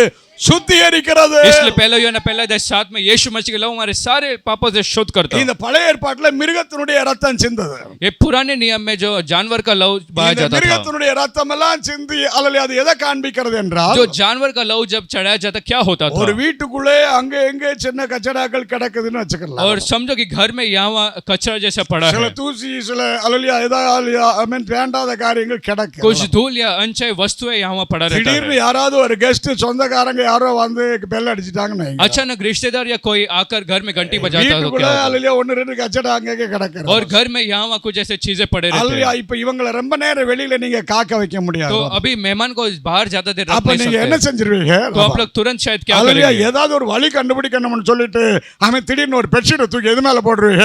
அல்லேலூயா. அந்த கஜரா போட்டுட்டு வாங்க அக்கா, வாங்க வாங்க அண்ணே, வாங்க அப்படின்னு உள்ள கூப்பிட்டு அவங்கள வரவேற்கிறேன். और तुरंत शायद एक चादर को लेकर वो वस्तु को ढककर आप लोग मेहमान को अंदर बुलाएंगे. கச்சடாவா தான் கிடக்கு தரையில. और वो मिट्टी धूल सब घर में ऐसा ही ஆனா पड़ा அதுக்கு है. மேல மூடி வச்சிருக்கனால தெரியல. लेकिन क्योंकि वो ढका गया वो दिखाई नहीं पड़ता. அல்லேலூயா. அவங்க வீட்டுக்கு வெளியில அவன் வந்துட்டு போன பிறகு என்ன செய்வீங்க? जब वो लोग घर छोड़ के वापस जाएंगे तो आप क्या அந்த करेंगे? பெட்ஷீட்டை எடுத்தாச்சுன்னா எப்படிதான் இருக்குது? அதே அழுக்குதான், அதே கச்சடா. उस बेडशीट को जब उठाएंगे तो वही सारी चीजें और धूल मिट्टी रहेगा. இதுதான் பழைய ஏற்பாட்டிலே மிருகத்தினுடைய ரத்தம் செஞ்ச வேலை. यही पुराने नियम में जानवर का लहू ने काम किया. அழுக்காதான் இருந்தது, கந்தையா தான் இருந்தது. அது கொஞ்சம் மூடி வச்ச மாதிரி, கொஞ்ச நேரத்துக்கு மூடி வச்ச மாதிரி கிடந்தாரு. और जो गंदगी थी वो कुछ समय के लिए छुपाया जाता था. ஆனால் இயேசு கிறிஸ்துவின் ரத்தம் என்றைக்கு சிந்தப்பட்டதோ, लेकिन जब यीशु मसीह का लहू बहाया गया, அவருடைய ரத்தம் மூடி போடல, அதை சுத்தமாய் அமை கழுவி அல்லேலூயா சுத்திகரித்து அதை அல்லேலூயா ஒன்றுமில்லாமல் ஆக்கி இன்றைக்கு நம்மை பரிசுத்தப்படுத்தி இருக்கிறது. वो लहू सिर्फ ढकता नहीं लेकिन सबको धोकर शुद्ध करता है. மகிமைப்படுத்தும். ताली बजाकर उसको महिमा करो. இயேசுவே, என் பாவங்கள் அற நீர் என்னை கழுவி பரிசுத்தப்படுத்தி இருக்காய், நன்றி. यीशु मेरे पापों से शुद्ध किया इसलिए धन्यवाद. பரிசுத்தப்படுத்தி இருக்காய், நன்றி. पवित्र किया इसलिए धन्यवाद. அல்லேலூயா. हालेलुया. அவருடைய ரத்தத்தினாலே நாம் சமீபமாய் இருக்கிறோம். उसके लहू से हम लोग करीब हुए हैं. எபேசியர் 2ஆம் அதிகாரத்தில் வாசிக்கிறோம். एफिसियों का दूसरा अध्याय में, எபேசியர் 2ஆம் அதிகாரம் அதனுடைய 13வது வசனத்தில் வாசித்தால், एफिसियों दूसरा अध्याय 13 वचन, எபேசியர் 2ஆம் அதிகாரம் 13வது வசனத்தில் வாசித்தால், एफिसियों 2 के 13 में, அல்லேலூயா, தூரமாய் கடந்த நாம் ரபாசம். முன்னே நாம் எப்படி இருந்தோமா? தூரமாய் இருந்தோம். இப்பொழுது கிறிஸ்துவின் ரத்தத்தினாலே இப்ப எப்படி ஆயிருக்கிறோமா? சமீபமாய் இருக்கிறோம். और पहले हम दूर थे लेकिन अब मसीह के लहू से हम लोग करीब हो गए. நம்ம ஆண்டவரை விட்டு எப்படி இருந்தோமா? தூரமாய் கடந்தோம். हम पहले परमेश्वर से बहुत दूर थे. கெட்ட குமாரனை போல தூரமாய் கடந்தோம். उस उड़ाऊ पुत्र जैसे दूर थे. அல்லேலூயா. வேண்டாத நிலைமையில கடந்தோம். और अनचाही परिस्थिति में थे. தள்ளப்பட்டவர்களாய் கடந்தோம். और धकेला हुआ परिस्थिति, தகுதியற்றவர்களாய் கடந்தோம். बिना योग्य एक परिस्थिति, பரலோகத்துக்கு தூரமானவர்களாய் இருந்தோம். स्वर्ग से दूर थे. தேவனுக்கு தூரமானவர்களாய் இருந்தோம். परमेश्वर से दूर जीते थे. சமீபத்துல வர முடியல. पास में आ नहीं सकते थे. சமீபத்துல ஆண்டவர் ஏற்றுக்கொள்ளல. पास में परमेश्वर ने कबूल नहीं किया. ஆண்டவரை நாளிலே நெருங்கி வந்தால் செத்தே போவான் अगर மனுஷன். परमेश्वर के करीब आते तो शायद मार ही जाता, காரணம் வருவதற்கு தகுதி இல்லை. क्योंकि आने के लिए योग्य न ஆனால் था. இன்றைக்கு இயேசு கிறிஸ்துவின் ரத்தம் சிந்தப்பட்டனால, लेकिन आज के मसीह का लहू बहाया गया. அந்த ரத்தம் இன்றைக்கு ஆண்டவருடைய சமூகத்துல வர நம்மை அல்லேலூயா பக்கத்துல கொண்டு வந்திருக்கிறபடினால் நன்றி वो சொல்லுவோம். लहू हमें योग्य बनाता कि उसके उपस्थिति के करीब हम आ அல்லேலூயா. पाए. हालेलुया. இயேசுவின் ரத்தம் நம்முடைய வாழ்க்கையில் இருக்கிறபடினால் यीशु का लहू के जीवन में है. நம்ம ஆண்டவரிடத்துல நெருங்கி வந்திருக்கிறோம். हम परमेश्वर के करीब आए हैं. அவருடைய பாதத்துல வந்து ஆராதிக்கிறோம். उसके चरणों पर आके அவர் आराधना करते பக்கத்துல हैं. நின்னு ஆராதிக்கிறோம். उसके पास खड़े रह के आराधना करते இயேசுவேன்னு சொல்லி हैं. ஆராதிக்கிறோம். यीशु के कर आराधना करते हैं. நன்றி இயேசுவே என்று துதிக்கிறோம். धन्यवाद यीशु करके स्तुति करते தூரத்துல हैं. நின்று கொண்டல்ல, दूर खड़े रहकर नहीं, அவர் பாதபடியில இருந்து கொண்டு लेकिन ஆராதிக்கிறோம். उसके चरणों पर हम आराधना அவருடைய करते हैं. பாதபடியில இருந்து கொண்டு துதிக்கிறோம். उसके चरणों में रहकर आराधना அவருடைய करते हैं. பாதபடியில இருந்து கொண்டு ஆராதிக்கிறோம். उसके चरणों में रहकर आराधना करते हैं. அல்லேலூயா. हालेलुया. இத்தனை பெரிய பாக்கியத்தை அவருடைய ரத்தம் நமக்கு தந்திருக்கிறது. इतना बड़ा एक भाग्य को परमेश्वर परमेश्वर ने दिया। இத்தனை பெரிய பாக்கியத்தை इतना தந்திருக்கிறார். भाग्य को उसका लहू ने दिया। பரலோகத்துக்கு போனா கூட அந்த ரத்தத்தினால தான் போக முடியும். स्वर्ग में भी जाना है तो वो लहू के द्वारा जा सकते हैं। யாரெல்லாம் பரலோகத்துக்கு போக விரும்புறாங்களோ, जो लोग स्वर्ग जाने का चाहत रखते இயேசு हैं, கிறிஸ்துவின் ரத்தம் இல்லாமல் யாரும் பரலோகத்துக்கு போக முடியாது. बिना यीशु मसीह का लहू का कोई नहीं जा ஆமென். सकता। வெளிப்படுத்தல் 7:14 வாசிக்கிறோம். प्रकाशित वाक्य 7:14 में ஒரு கூட்டமான ஜனங்கள் வெள்ளை அங்கி தரித்தவர்களாய் பரலோகத்துல एक காணப்பட்டார்கள். झुंड के लोग श्वेत वस्त्र में स्वर्ग में दिखाई पड़े। அப்பொழுது கேட்கிறான், இவர்கள் எங்கே இருந்து வந்தவர்கள்? तब पूछा कि ये लोग कहां से आए? அதில் இவர்கள் தங்களுடைய அங்கிகளை எங்கே வெளுத்தவர்கள்? ஆமென். ஆட்டுக்குட்டியானுடைய ரத்தத்தில் தோய்த்து வெளுத்தவர்கள் பரலோகத்தில் நின்று கொண்டிருக்கிறார்கள். அல்லேலூயா. अपने वस्त्र को मेमने के लहू से धोया, ये लोग स्वर्ग में खड़े हैं। அல்லேலூயா. हालेलुया। பரலோகத்துக்கு வரணும்னா, स्वर्ग में आना है तो எத்தனை பேர் பரலோகத்துக்கு வரணும்னா? ये लोग कहते हैं स्वर्ग में आना है கரத்தை तो உயர்த்தி சொல்லுங்க, பரலோகத்துக்கு வரணும்னா. हाथ लगाओ कि स्वर्ग आना है तो பரலோகத்துக்கு வரணும்னா, स्वर्ग आना है तो அல்லேலூயா. பரலோகத்துக்கு வரணும்னா वो स्वर्ग आना है तो பாஸ்போர்ட் இயேசுவின் ரத்தம். और पासपोर्ट मसीह का लहू, ஆமா, இயேசுவின் ரத்தம் தான் பாஸ்போர்ட். तो पासपोर्ट मसीह का लहू है। பரலோகத்துக்கு வரணும்னா स्वर्ग में आना है तो ஆமா, இயேசுவின் ரத்தம் தான் விசா. मसीह का लहू ही वो वीसा அது है, உனக்கு பெர்மனன்ட் விசா. वो आपका हमेशा का वीसा है। பரலோகத்துக்கு வரணும்னா स्वर्ग में जाना है तो இயேசுவின் ரத்தம் தான் உனக்கு டிக்கெட். यीशु का लहू ही वो टिकट है। இயேசுவின் ரத்தம் தான் டிக்கெட். यीशु का लहू ही आपके लिए वो அந்த टिकट है। இயேசுவின் ரத்தம் இல்லாமல் बिना यीशु के लहू के பரலோகத்தை நினைச்சு கூட பார்க்காதங்கறார். स्वर्ग को सोच भी नहीं सकते हैं। அல்லேலூயா. हालेलुया। அவர் சொல்றார், நானே வழியும் சத்தியமும் என்னதா இருக்கிறேன், ஜீவனுமாய் वो இருக்கிறேன். कहते हैं कि मैं ही मार्ग, सत्य और जीवन हूँ, என்னை அல்லாமல் ஒருவனும் வர முடியாது. मेरे बिना कोई नहीं आ सकता। அவர் பரலோகத்திற்கு வழியை உண்டாக்கி वो இருக்கிறார். स्वर्ग के लिए சிலுவையின் மூலமாய் உண்டாக்கி उसने இருக்கிறார். मार्ग बनाया क्रूस के द्वारा। அல்லேலூயா.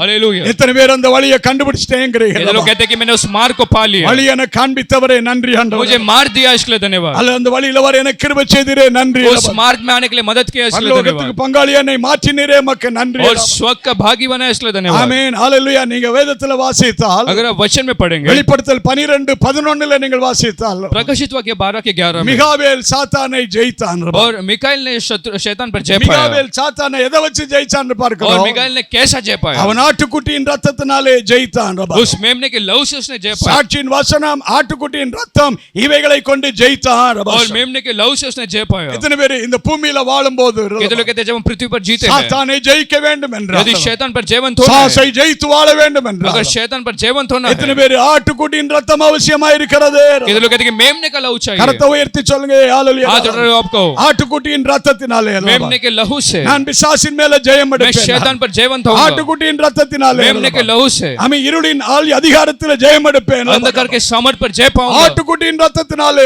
मेमने के लहू से எனக்கு வெற்றி உண்டு. मुझे जय है, எனக்கு ஜெயம் உண்டு. मुझे जय है। ஹalleluya. हालेलुया, ஹalleluya. हालेलुया। நாம் திருவிருந்த ஆராதனையில் வரும்போது जब हम मेज की ओर आए हैं, அந்த ரத்தத்தை நாம் நினைவு கூறுகிறோம். उस लहू को याद करते அவர் हुए சொல்லுகிறார், वो कहता है, எப்பொழுதெல்லாம் இந்த பாத்திரத்தில் நீங்கள் பங்கெடுக்கிறீர்களோ, जब कभी आप रोटी कटर में भाग लें, எப்பொழுதெல்லாம் அந்த பாத்திரத்தில் நீங்கள் பங்கெடுக்கிறீர்களோ, जब कभी आप पात्र में भाग लें, அல்லேலூயா. என்னுடைய உடன்படிக்கையின் ரத்தத்தை நீங்கள் என்ன செய்கிறீர்கள்?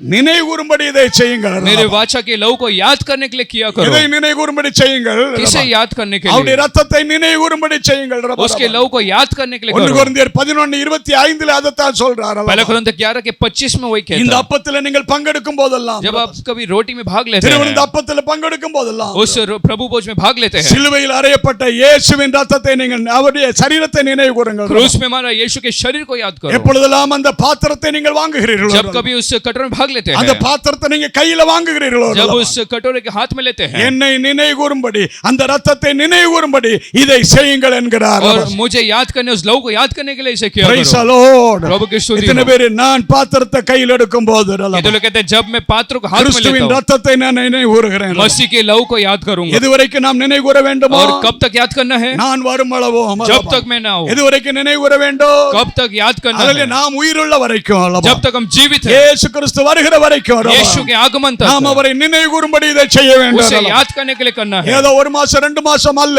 सिर्फ 1 या 2 महीने के लिए அவருடைய नहीं, வருகை பரியந்த நாம் இதை செய்ய வேண்டும். लेकिन उसके आगमन तक करना है। அல்லேலூயா. हालेलुया। இது நமக்கு ஆசீர்வாதத்தின் பாத்திரம். ये हमारे लिए आशीष का एक पात्र ஆமென். है। நீங்க பரிசுத்தத்தோடு அதை ஆராதித்தால், जब पवित्रता के साथ आप भाग लेंगे, 1 கொரிந்தியர் 10:16 வசனத்தில் வாசிக்கும் போது, और पहला कुरिन्थियों 10:16, 1 கொரிந்தியர் 10:16 வசனத்தில் என்ன வாசிக்கிறோம்? पहला कुरिन्थियों 10:16 में, और हम जिस पात्र में भाग लेते हैं, நாம் பங்கெடுக்கிற இந்த பாத்திரம் என்ன பாத்திரமா? ஆசீர்வதிக்கிற எத்தனை பேர் ஆசீர்வாதத்தின் பாத்திரம்? और कितने लोग कहते हैं कि आशीष करने वाला एक சொல்லுங்க, पात्र है। அதை நான் பங்கெடுக்கிற இந்த பாத்திரம் मैं जिस इस पात्र में भाग लेता, ஆசீர்வாதத்தின் பாத்திரம். ये आशीष का पात्र है। சில பேர் சொல்ல ஆசீர்வாதத்தை பற்றியே பேசக்கூடாது. और कुछ लोग कहते हैं कि आशीष के बारे में मत कहो। அப்பனா நீ திருவிருந்துல பங்கெடுத்து என்ன பிரயோஜனம்? तो आप लोग प्रभु भोज में लेकर क्या फायदा? பங்கெடுக்கிற பாத்திரமே உனக்கு என்ன பாத்திரமா இருக்கிறது? ஆசீர்வாதத்தின் பாத்திரமா இருக்கிறது. आप जिस प्रभु भोज में भाग लेते वो आशीष का एक भाग है। மகிமைப்படுத்துவோமா? ताली बजाकर परमेश्वर को धन्यवाद दो। சொல்லுங்க, ஹalleluya. ஆசீர்வாதத்தின் பாத்திரமா இருக்கிறது. आशीर्वाद का एक ஆசீர்வாதத்தின் பாத்திரமா இருக்கிறது. आशीष का पात्र है। அந்த ரத்தம் நமக்கு ஆசீர்வாதத்தை கொண்டிருக்கிறது. वो लहू हम एक आशीष को लाता है। இயேசுவின் ரத்தத்தினாலே நீ ஆசீர்வதிக்கப்பட்டவன். यीशु के लहू से तू आशीष पाया। இயேசுவின் ரத்தத்தினாலே நீ ஆசீர்வதிக்கப்பட்டவன். यीशु के लहू से तू आशीषित हुआ। இயேசுவின் ரத்தத்தினாலே உங்களுடைய குடும்பம் ஆசீர்வதிக்கப்பட்ட குடும்பம். यीशु के लहू से तेरा परिवार आशीषित है। ஹalleluya. हालेलुया। இத்தனை பேர் இயேசுவின் ரத்தத்தினாலே நான் ஆசீர்வதிக்கப்பட்டவன். कहते हैं कि यीशु के लहू से मैं आशीषित हूं। இயேசுவின் ரத்தத்தினாலே நான் ஆசீர்வதிக்கப்பட்டவன். यीशु के लहू से मैं आशीषित हूं। हालेलुया। ஆசீர்வாதம் வேணும்னா என்ன வேணும்? अगर आपको आशीष है तो क्या चाहिए? ஆராதனை வேணும் ரபா. प्रभु भोज ஆமென். चाहिए। இயேசுவின் ரத்தம் வேணும் ரபா. यीशु का लहू चाहिए। திருவிருந்து ஆராதனையில நீங்க பரிசுத்தத்தோடு கலந்து கொண்டு போனா प्रभु भोज में अगर आप पवित्रता के साथ जाए थे அந்த तो பாத்திரம் உங்களுக்கு ஆசீர்வாதத்தின் பாத்திரமா இருக்கும் वो ரபா. पात्र आपके लिए आशीष का இத்தனை होगा। தடைகள் மாற்றப்படும் ரபா. बंधनें टूटेगी, கட்டுகள் அறுந்து போகும் ரபா. रुकावटें हटेगी, கோணலானவைகள் நேராகும் ரபா. टेढ़े मार्ग सीधे होंगे, உங்களுக்கு விரோதமாய் எழுகிற ஆமென் சத்துருவின் கிரியைகள் ஆமென் விரட்டி அடிக்கப்படும் ரபா. शत्रु के क्रिया सब निकाल दिए जाएंगे। தேவன் ஆசீர்வதிப்பார் ரபா. परमेश्वर आशीष करेगा। ஹalleluya. हालेलुया। ஹalleluya. हालेलुया। ஹalleluya. हालेलुया। பக்கத்துல கையை கொடுத்து சொல்லுங்க, बाजू वाले को हाथ देकर कहो, இயேசுவின் ரத்தத்தினால ஆசீர்வதிக்கப்பட்டவன். यीशु के लहू से आप आशीषित हैं। இயேசுவின் ரத்தத்தினால ஆசீர்வதிக்கப்பட்டவன். यीशु के लहू से तू आशीषित है। ஆசீர்வதிக்கப்பட்டவன். आशीषित है। இயேசுவின் ரத்தத்தினால ஆசீர்வதிக்கப்பட்டவன். यीशु के लहू से आशीषित है। ஆசீர்வதிக்கப்பட்டவன் அப்பா. आशीषित है। Praise the Lord. प्रभु की स्तुति है। ஹalleluya. हालेलुया। ஆமென்.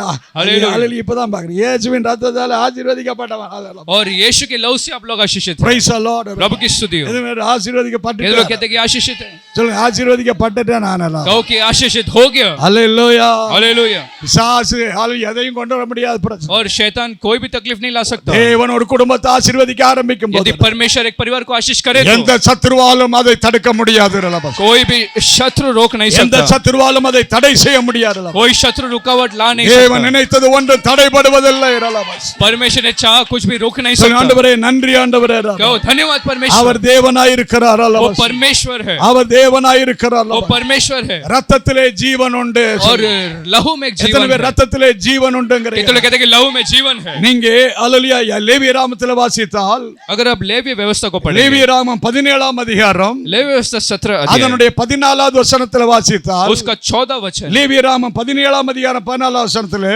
व्यवस्था 17 का 14 वचन, லேவியராகமம் 17ஆம் அதிகாரம் 14வது வசனம். சர்வ மாம்சத்துக்கும் ரத்தம் என்னதா இருக்கிறது? உயிரா இருக்கிறது. அல்லேலூயா. ரத்தத்துல உயிர் இருக்கிறது. और लहू में जीवन है। அதனால மாம்சத்தை அல்லேலூயா என்ன சமானம்? ரத்தம் ஜீவனுக்கு என்னதான்? ரத்தத்துல தான் என்ன இருக்குது? உயிரே இருக்குது. और लहू में ही जीवन है। எத்தனை பேர் ரத்தத்துல தான் என்ன இருக்குது? உயிரே இருக்குது. कितने लोग कहते हैं कि लहू में ही जीवन है। ஹalleluya. हालेलुया। அதனால தான் ஆண்டவர் சொல்றாரு, इसलिए परमेश्वर कहता நீ है, ஏதாவது ஆட்டுக்கறி வாங்காதபா. और अगर तू मांस को लेता அது है சாப்பிடாமலே இருந்தா நல்லது. तो वो नहीं खाएगा तो अच्छा ஆனால் है। ரத்தத்தோட எதையும் என்ன செய்ய கூடாது? புசிக்க கூடாது. लेकिन लहू के साथ किसी भोजन को எத்தனை नहीं பேர் करना। ரத்தத்தோட எதையும் புசிக்க கூடாது? कितने लोग कहते हैं लहू के साथ भोजन नहीं करना சில है। பேர் ரத்தத்தை வறுத்து திங்கறாங்க. और कुछ लोग खून को ही पका के खाते हैं। அல்லேலூயா. எத்தனை வேதனைக்குரிய காரியம். और कितना वेदना से भरा बात है। ரத்தத்துல என்ன இருக்குது? அல்லேலூயா. ஜீவனுக்கு அப்படி ரத்தத்தை சாப்பிட்டா உயிரோட வைக்க மாட்டாங்கறாரு. और क्योंकि लहू में जीवन और लहू को अगर खाएंगे तो परमेश्वर जीवित नहीं உபாகமம் रखेगा। 12ஆம் அதிகாரம் 22வது வசனத்துல வாசித்தால், व्यवस्था 12 के 24 से 22, உபாகமம் 12ஆம் அதிகாரம் 22வது வசனத்துல வாசிக்கிறோம். व्यवस्था 12 के 22 को पढ़े என்ன तो வாசிக்கிறோம்? क्या पढ़ते हैं? அல்லேலூயா. ரத்தத்தை மாத்திரம் ரத்தத்தை புசிக்கலாகாது. புசிக்காதபடி எப்படி இருக்க வேண்டும்? எச்சரிக்கையா இருக்க வேண்டும். ரத்தமே உயிர்.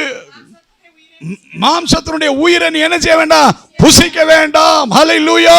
और जीवन को जो लहू है उसे नहीं खाना எத்தனை चाहिए। பேர் சொல்ற ரத்தமே உயிரா இருக்கிறது? ये लोग कहते हैं कि लहू ही जीवन है। கரத்தை உயர்த்தி சொல்லுங்க, ரத்தமே உயிரா இருக்கிறது. हाथ लगाओ कि लहू ही जीवन है। இயேசு கிறிஸ்து சிலுவையிலே தம்முடைய ரத்தம் முழுவதும் சிந்தினார் என்றால் जब यीशु ने क्रूस पर सारा लहू को बहाया, मतलब அவர் தம்முடைய உயிரையே நமக்காய் उसने தந்தார். पूरा जीवन ही दे दिया। ஆமே, கரங்களை தட்டி நன்றி சொல்லுவோம். ताली बजाकर आप धन्यवाद दो। எனக்காய் உம்முடைய ஜீவனையே தந்தீரே, मेरे लिए जीवन को दिया, எனக்காய் உம்முடைய உயிரையே தந்தீரே, मेरे लिए प्राण को உம்முடைய दिया, ரத்தம் முழுவதும் சிந்தினீர், सारा लहू को உம்முடைய बहाया, உயிரை நீர் எனக்கு தந்தீர்.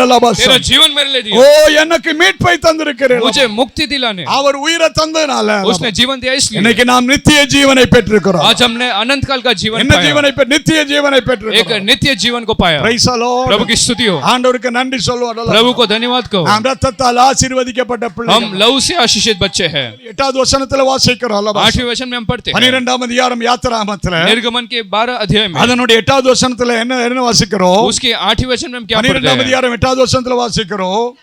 அந்த ராத்திரியிலே அந்த அந்த அந்த மாம்சத்தை எப்படி சுடணுமா? நெருப்பினால். எதற்காக அந்த ஆட்டுக்குட்டியினுடைய மாம்சம் நெருப்பினால சுட வேண்டும்? और क्यों आग में उसे जलाना है उस मांस को? அத கறி வச்சு குழம்பு வச்சல்ல, நெருப்பினாலே சுட வேண்டும். और उसे आग से जलाया जाना இது எதை चाहिए। காண்பிக்கிறது? और ये क्या बताता है? தேவ கோபத்தை சுமந்து தீர்த்து அந்த மாம்சம் परमेश्वर के क्रोध को उठाने वाला वो शरीर, அவர் சிலுவையில் அறையப்பட்ட போது वो जब क्रूस पर उठाया गया, நம்ம மேல வர வேண்டிய அந்த தேவ கோபாக்கினை, हमारे ऊपर जो दंड आना था, அந்த தேவ கோபம் முழுவதும் யார் மேல ஊற்றப்பட்டது? परमेश्वर का सारा वो दंड किस पे யார் उंडेला மேல गया? ஊற்றப்பட்டது? किस पर उंडेला गया? இயேசுவின் மேல ஊற்றப்பட்டது. यीशु के ऊपर उंडेला गया। தேவ கோபாக்கினை அவர் நமக்காய் சந்தித்தார். परमेश्वर के क्रोध को उसने अपने ऊपर लिया। அதத்தான் எபேசியருக்கு பவுல் எழுதுகிறார். इसी बात को एफेसियों को पौलुस लिखता எபேசியர் है। 2வது அதிகாரம் 3வது வசனத்துல நாம் एफेसियों 2 अध्याय 3 वचन, முன்பே நம்முடைய இந்த உலக வழக்கத்தின்படி ரபஸ் पहले हम संसार के तौर तरीकों में, எபேசியர் 2வது அதிகாரம் एफेसियों के 2 எபேசியர் अध्याय, 2வது அதிகாரம் 3வது வசனம். एफेसियों 2 अध्याय 3 நாம் वचन, முன்னே இந்த மாம்சமும் மனசும் விரும்பினபடி வாழ்ந்தோம். और पहले शरीर ने जैसा चाहा हमने जिया, மாம்ச இச்சையின்படி வாழ்ந்தோம். शरीर के इच्छा अनुसार இப்படி जिए। மாம்ச இச்சையில அசுத்தத்தில் வாழ்ந்து நாம் சுபாவத்தின்படி என்ன பிள்ளைகளாய் வாழ்ந்தோம் என்கிறார்? கோபாக்கினின் பிள்ளைகளாய் வாழ்ந்தோம். और इस प्रकार से उस आग के लिए हम लोग जी रहे थे। என்ன பிள்ளைகளாய் வாழ்ந்தோமா? और कैसा जी रहे थे? கோபாக்கினின் பிள்ளைகளாய் வாழ்ந்தோம். और न्याय के लिए हम लोग जी रहे थे। ரட்சிக்கப்படுவதற்கு முன்னால் என்ன பிள்ளைகள்? கோபாக்கினின் பிள்ளைகளாய் இருந்தோம். उद्धार से पहले कैसा एक जीवन था, ஆனால் இன்றைக்கு ரட்சிக்கப்பட்ட பிறகு लेकिन आज उद्धार पाने के बाद நம்முடைய தேவனுடைய கோபாக்கினை அவர் ஏற்றுக்கொண்டபடினாலே हमारे परमेश्वर का क्रोध को क्योंकि उसने அந்த उठाया, கோபத்திலிருந்து நம்மை அவர் மீட்டு கொண்டார். उस क्रोध से उसने अपने बचाया। எத்தனை பேர் அந்த கோபாக்கினிலிருந்து நம்மை மீட்டு கொண்டார்? कहते लोग कहते हैं उस क्रोध से उसने हमें அந்த बचाया। நரகம் தான் அவருடைய கோபாக்கினை. वो नरक ही उसका क्रोध அந்த है, தண்டனை தான் அந்த கோபாக்கினை. वो दंड ही उसका क्रोध है। இப்பொழுதோ எபேசியர் 5:9 வாசிக்கிறோம். अभी एफेसियों 5 के 9 में हम पढ़ते எபேசியர் हैं। 5ஆம் அதிகாரம் 9வது வசனத்துல என்ன வாசிக்கிறோம்? एफेसियों 5 के 9 में, ஆல எபேசியர் 5ஆம் அதிகாரம் 9வது வசனத்துல ஆல இப்பொழுது நாம் என்ன ஆக்கினைக்கு பிள்ளை அல்ல. அல்லேலூயா. கோபாக்கினையிலிருந்து முற்காலத்திலே அந்தகாரமாய் இருந்தீர்கள், இப்பொழுதோ கர்த்தருக்குள் வெளிச்சமாய் இருக்கிறீர்கள், வெளிச்சத்தின் பிள்ளைகளாய் வளர்ந்திருக்கிறீர்கள். அல்லேலூயா. இன்னொரு வசனத்திலே இப்பொழுது நீங்கள் கோபாக்கினையின் பிள்ளைகள் அல்ல ரபஸ். और अभी आप लोग वो क्रोध के बच्चे नहीं हैं। ரோமர் 5:9 வாசிக்கிறோம். और रोमियो 5 के 9 में भी हम पढ़ते இப்பொழுது हैं, நாம் கோபாக்கினையின் பிள்ளைகள் அல்ல. अब हम उस क्रोध के लिए नहीं है। ரோமர் 5:9 காணப்படுகிறது அல்லவா? இப்பொழுது நாம் என்ன பிள்ளைகள் அல்ல? கோபாக்கினையின் பிள்ளைகள் அல்ல ரபஸ். और हम लोग वो क्रोध के लिए नहीं। இப்பொழுது இப்படி நாம் அவருடைய ரத்தத்தினாலே நீதிமான்களாக்கப்பட்டு கோபாக்கினைக்கு நீங்களாக அவராலே எத்தனை பேர் கோபாக்கினைக்கு நீங்களாக அவருடைய ரத்தத்தினாலே மீட்கப்பட்டிருக்கிறார். और क्रोध से बचने के लिए उसके लहू से हम लोग छुड़ाए गए। எத்தனை பேர் கோபாக்கினையிலிருந்து கர்த்தர் நம்மை ரட்சித்திருக்கிறார்? कहते लोग कहते हैं कि क्रोध से परमेश्वर ने हमें छुड़ाया। அல்லேலூயா. हालेलुया। அந்த ஆட்டுக்குட்டியினுடைய மாம்சம் அல்லேலூயா அவன் நெருப்பிலே கடந்து போனது. और वो मेमने का मांस और आग में அந்த गया। நெருப்பை நமக்காக இயேசு சந்தித்தார். उस आग को यीशु ने स्वीकारा, பஸ்காவின் ஆட்டுக்குட்டி நெருப்பை சந்தித்தது. जैसे वो फसह का मेमने ने आग को लिया। Praise the Lord. हालेलुया। அடுத்து அல்லேலூயா என்னத்தோட புசிக்கணுமா? அந்த 8வது வசனத்துல और फिर 8वें वचन में किसके साथ उसका ஆமென். भोजन करना 12ஆம் அதிகாரம் 8வது வசனத்துல லேவியர் யாத்திராமத்துல வாசிக்கிறோம். है। और निर्गमन 12 अध्याय का 8वां वचन, அல்லேலூயா. அந்த ஆட்டுக்குட்டியுடைய மாம்சம் நெருப்பிலே சுடப்பட வேண்டும். பின் என்னதான்? புளிப்பில்லாத அப்பம். என்ன அப்பம்? புளிப்பில்லாத அப்பம். எதை காண்பிக்கிறது? அது பரிசுத்தத்தை காண்பிக்கிறது. और वो पवित्रता को बताता है। எதை காண்பிக்கிறது? அந்த ஆட்டுக்குட்டி பஸ்காவை ஆசரிக்கும் போது எப்படி ஆசரிக்கணுமா? புளிப்போடு அல்ல. எப்படி ஆராதிக்கணும்? புளிப்பில்லாத அப்பம் பரிசுத்தத்தோடு ஆராதிக்க வேண்டும். और अखमीरी रोटी को पवित्रता के साथ खाना है. அதத்தான் இதே 12ஆம் அதிகாரம் 33வது வசனத்தில் வாசித்தோம். वही 13 के 32 में भी हमने पढ़ा. 12ஆம் அதிகாரம் 33வது வசனத்தில் 12 अध्याय का 33 वचन. என்ன வாசித்தோம்? அல்லேலூயா. ஆமென். எகிப்தியர்கள் எல்லாரும் சொன்னார்கள், मिस्र के सब लोगों ने कहा, ஓ எகிப்தியர்கள் அழிந்து கொண்டிருக்கிறார்கள், நீங்கள் போங்கள் என்று புறப்பட சொன்னார்கள். और मिस्र के सब लोग नाश हो रहे, तुम लोग जाओ. Praise the Lord. हालेलुया. அதுக்கு அடுத்த வசனத்தில் என்ன வாசிக்கிறோம்? और अगले वचन में क्या पढ़ते हैं? அல்லேலூயா. இஸ்ரவேலர்கள் என்ன செய்தார்களாம்? அவர்களுடைய பெசஞ்ச மாவு புளிக்கிறதுக்கு முன்னாடியே ஜனங்கள் அதை என்ன செய்தாரா? பாத்திரத்துல வச்சிட்டு புறப்பட்டாங்க பிரயாணம். Praise the Lord.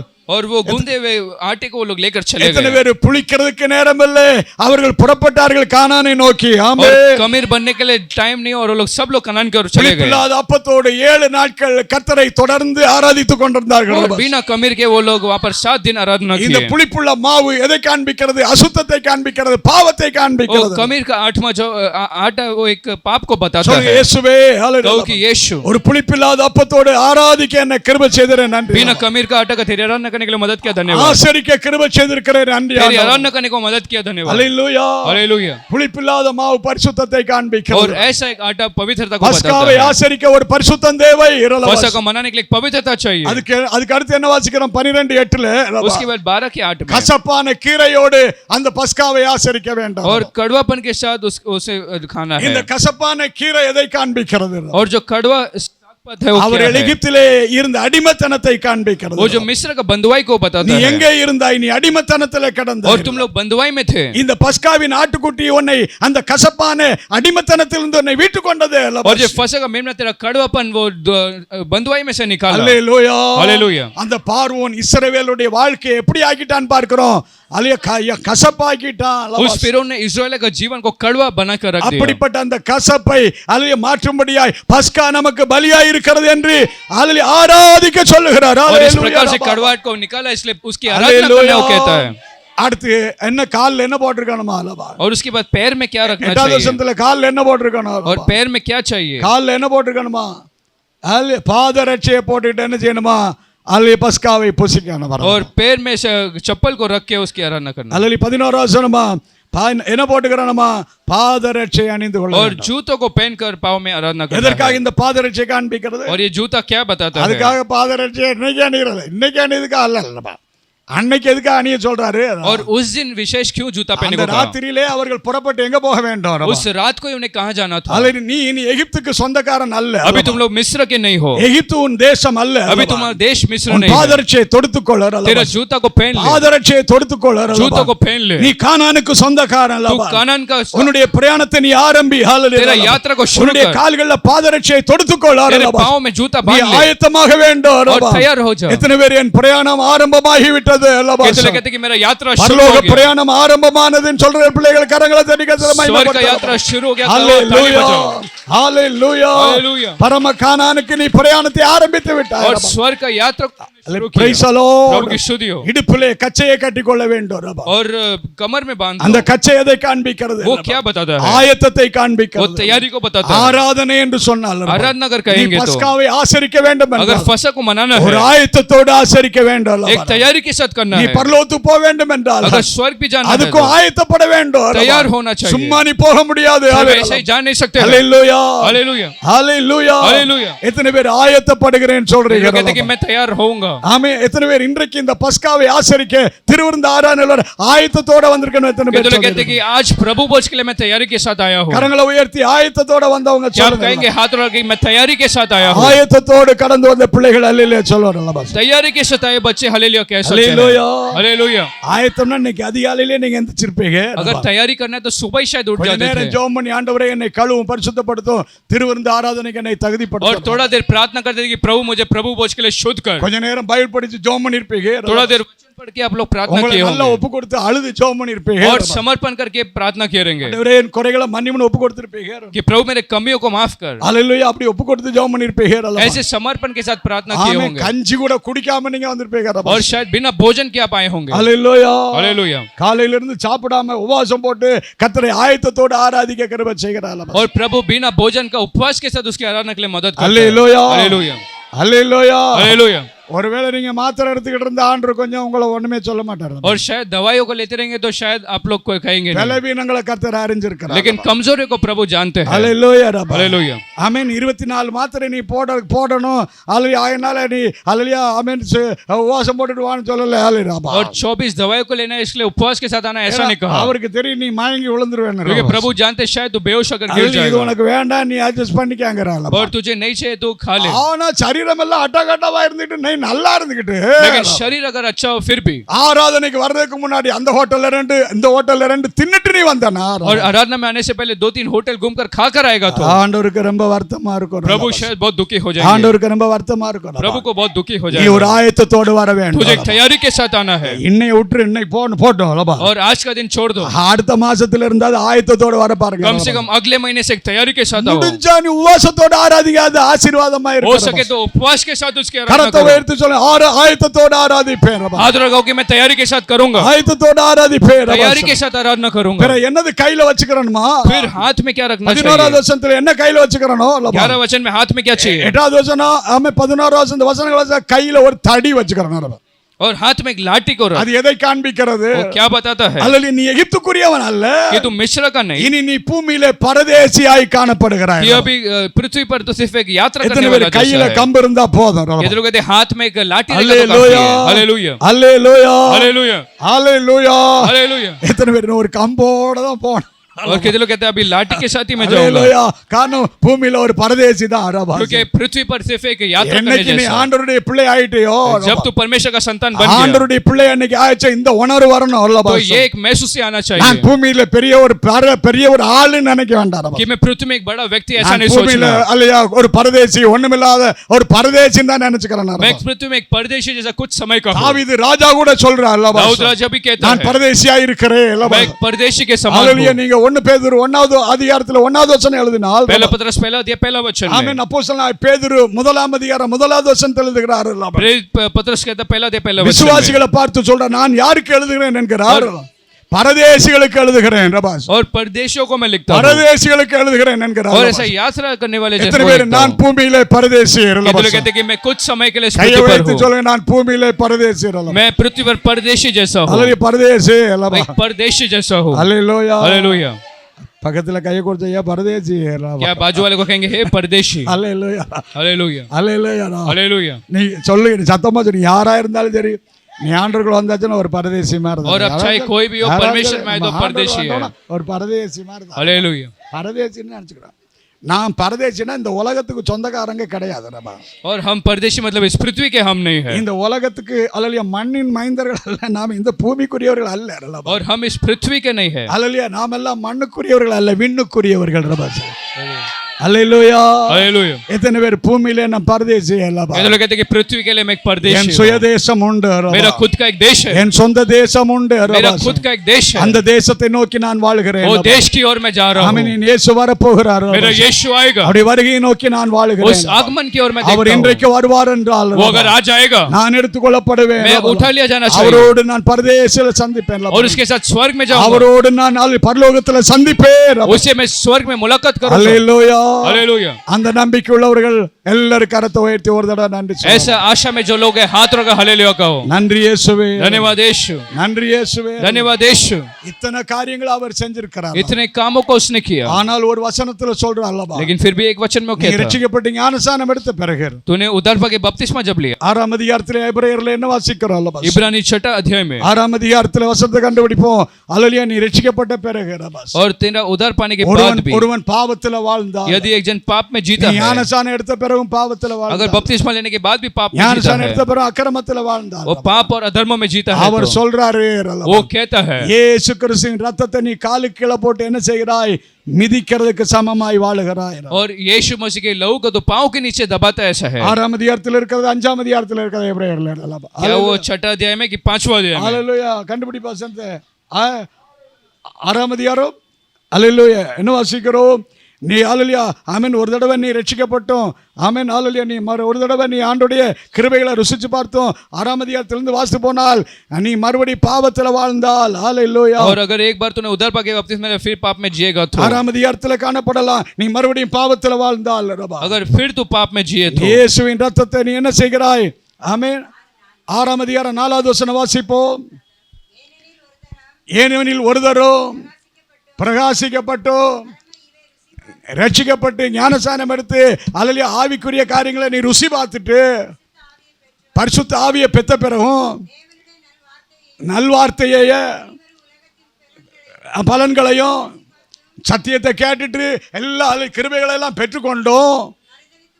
மறுதலித்து போனவர்கள் தேவனுடைய குமாரனை தாங்களே மறுபடியும் சிலுவையில் அறைந்து அவமானப்படுத்துகிறபடியால், அல்லேலூயா, சிலுவையில் மறுபடியும் அறைந்து என்ன செய்கிறார்களாம்? அவமானப்படுத்துகிறார்கள். ஹalleluya.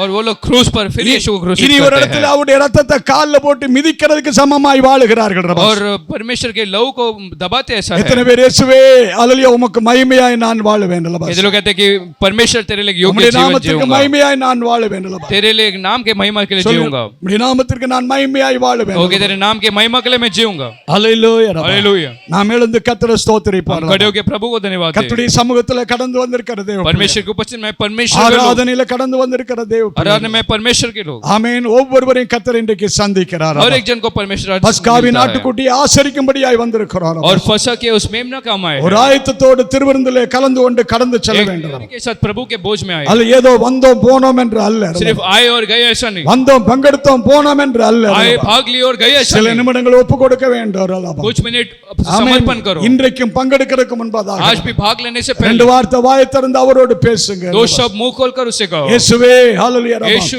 எனக்காய் பஸ்கா பலியானீரே அல்லவா? मेरे लिए फसह का बलि जैसा எனக்காய் हुआ, கிருபாதார பலியானீரே, मेरा पापों का प्रायश्चित का बलि எனக்காய் हुआ, கிருபாதார பலியானீரே. पापों का प्रायश्चित का बलि हुआ. தாவீது சொல்லுகிறார் அல்லவா? दाऊद कहता है, அவர் எனக்கு செய்த நன்மைகளுக்கு ஈடாக அல்லவா? उसने किए भलाई के लिए நான் என்னத்தை ஈடாக मैं செலுத்துவேன்? क्या लौटा सकता हूँ? ரட்சிப்பின் பாத்திரத்தை எடுத்துக்கொண்டு उधार के कटोरों के நான் लेकर அவரை தொழுது கொள்வேன், मैं उसकी आराधना நான் करूंगा, அவரை ஸ்தோத்திரிப்பேன், मैं उसकी स्तुति करूंगा, ஹalleluya. நான் என்னத்தை செலுத்துவேன்? मैं क्या दूंगा? இந்த காலை இந்த நாளில் ஆராதிக்கிற பிள்ளையர் அல்லவா? इस दिन आप आराधना करने वाले बच्चे கொஞ்சம் வாயை திறந்து அவரோடு பேசுங்க. थोड़ा मुंह खोलकर उससे बात करो, ஏசப்பான்னு கூப்பிடுங்க.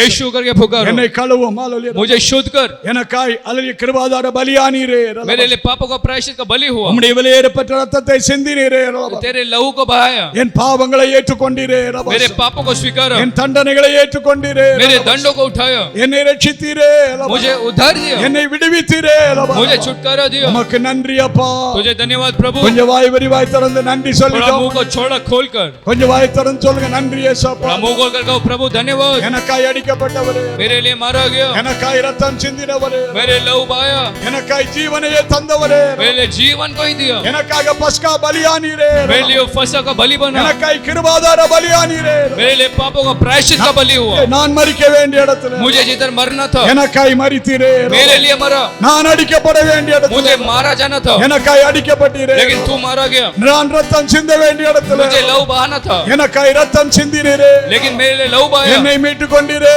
मुझे छुड़ायो, தூரமாய் கடந்தே जो मैं दूर था என்னை சமீபமாக்கினீரே, मुझे करीब बना, தகுதி இல்லாமல் கடந்தே, बिना योग्य के मैं था நிர்வாணியாய் கடந்தே, और नंगा जैसा என்னை था, ரட்சிப்பின் வஸ்திரத்தால் மூடினீரே, उद्धार का वस्त्र से मुझे ढका, உம்மை ஆராதிக்க தகுதிப்படுத்தினீரே. तेरी आराधना के लिए योग्य बनाया. நீங்கள் அதை உணர்ந்தால் अगर आप लोग भी महसूस இந்த करते हो, ஆராதனை உணர்ந்தால் इस आराधना में अगर आप महसूस करते हो, நன்றி சொல்லாமல் இருக்க முடியாது, धन्यवाद के बिना आप रह नहीं सकते அதை हो, வாயை மூடிக்கொண்டிருக்க முடியாது. मुंह बंद कर नहीं रह सकते. இயேசுவே यीशु पुकारो.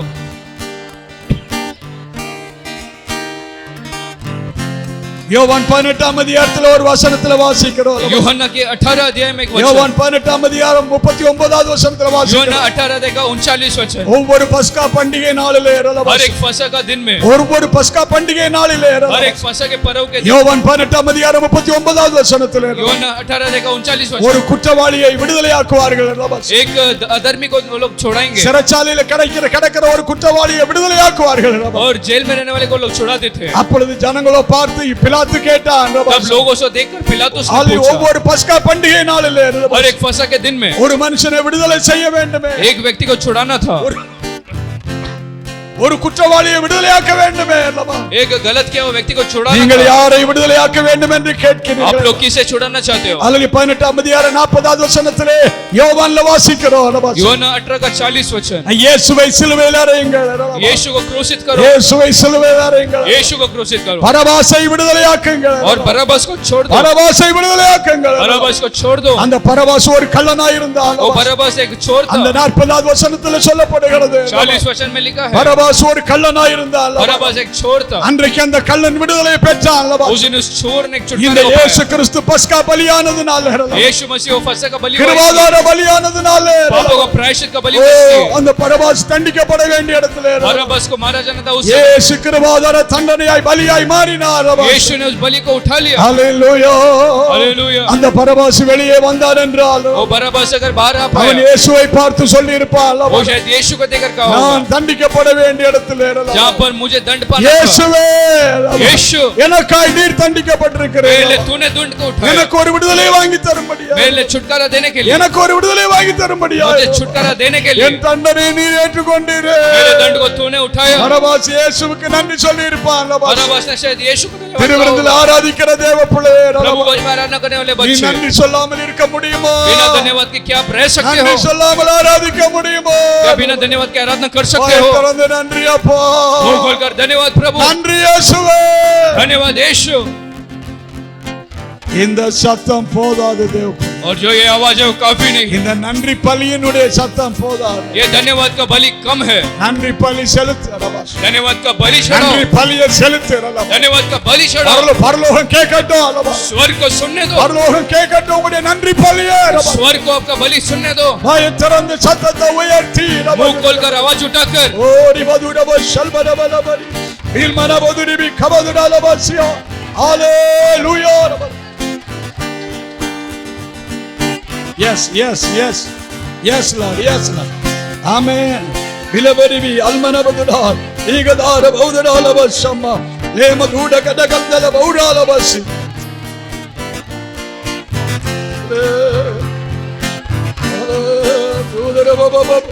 Ribalaba shalbarabas.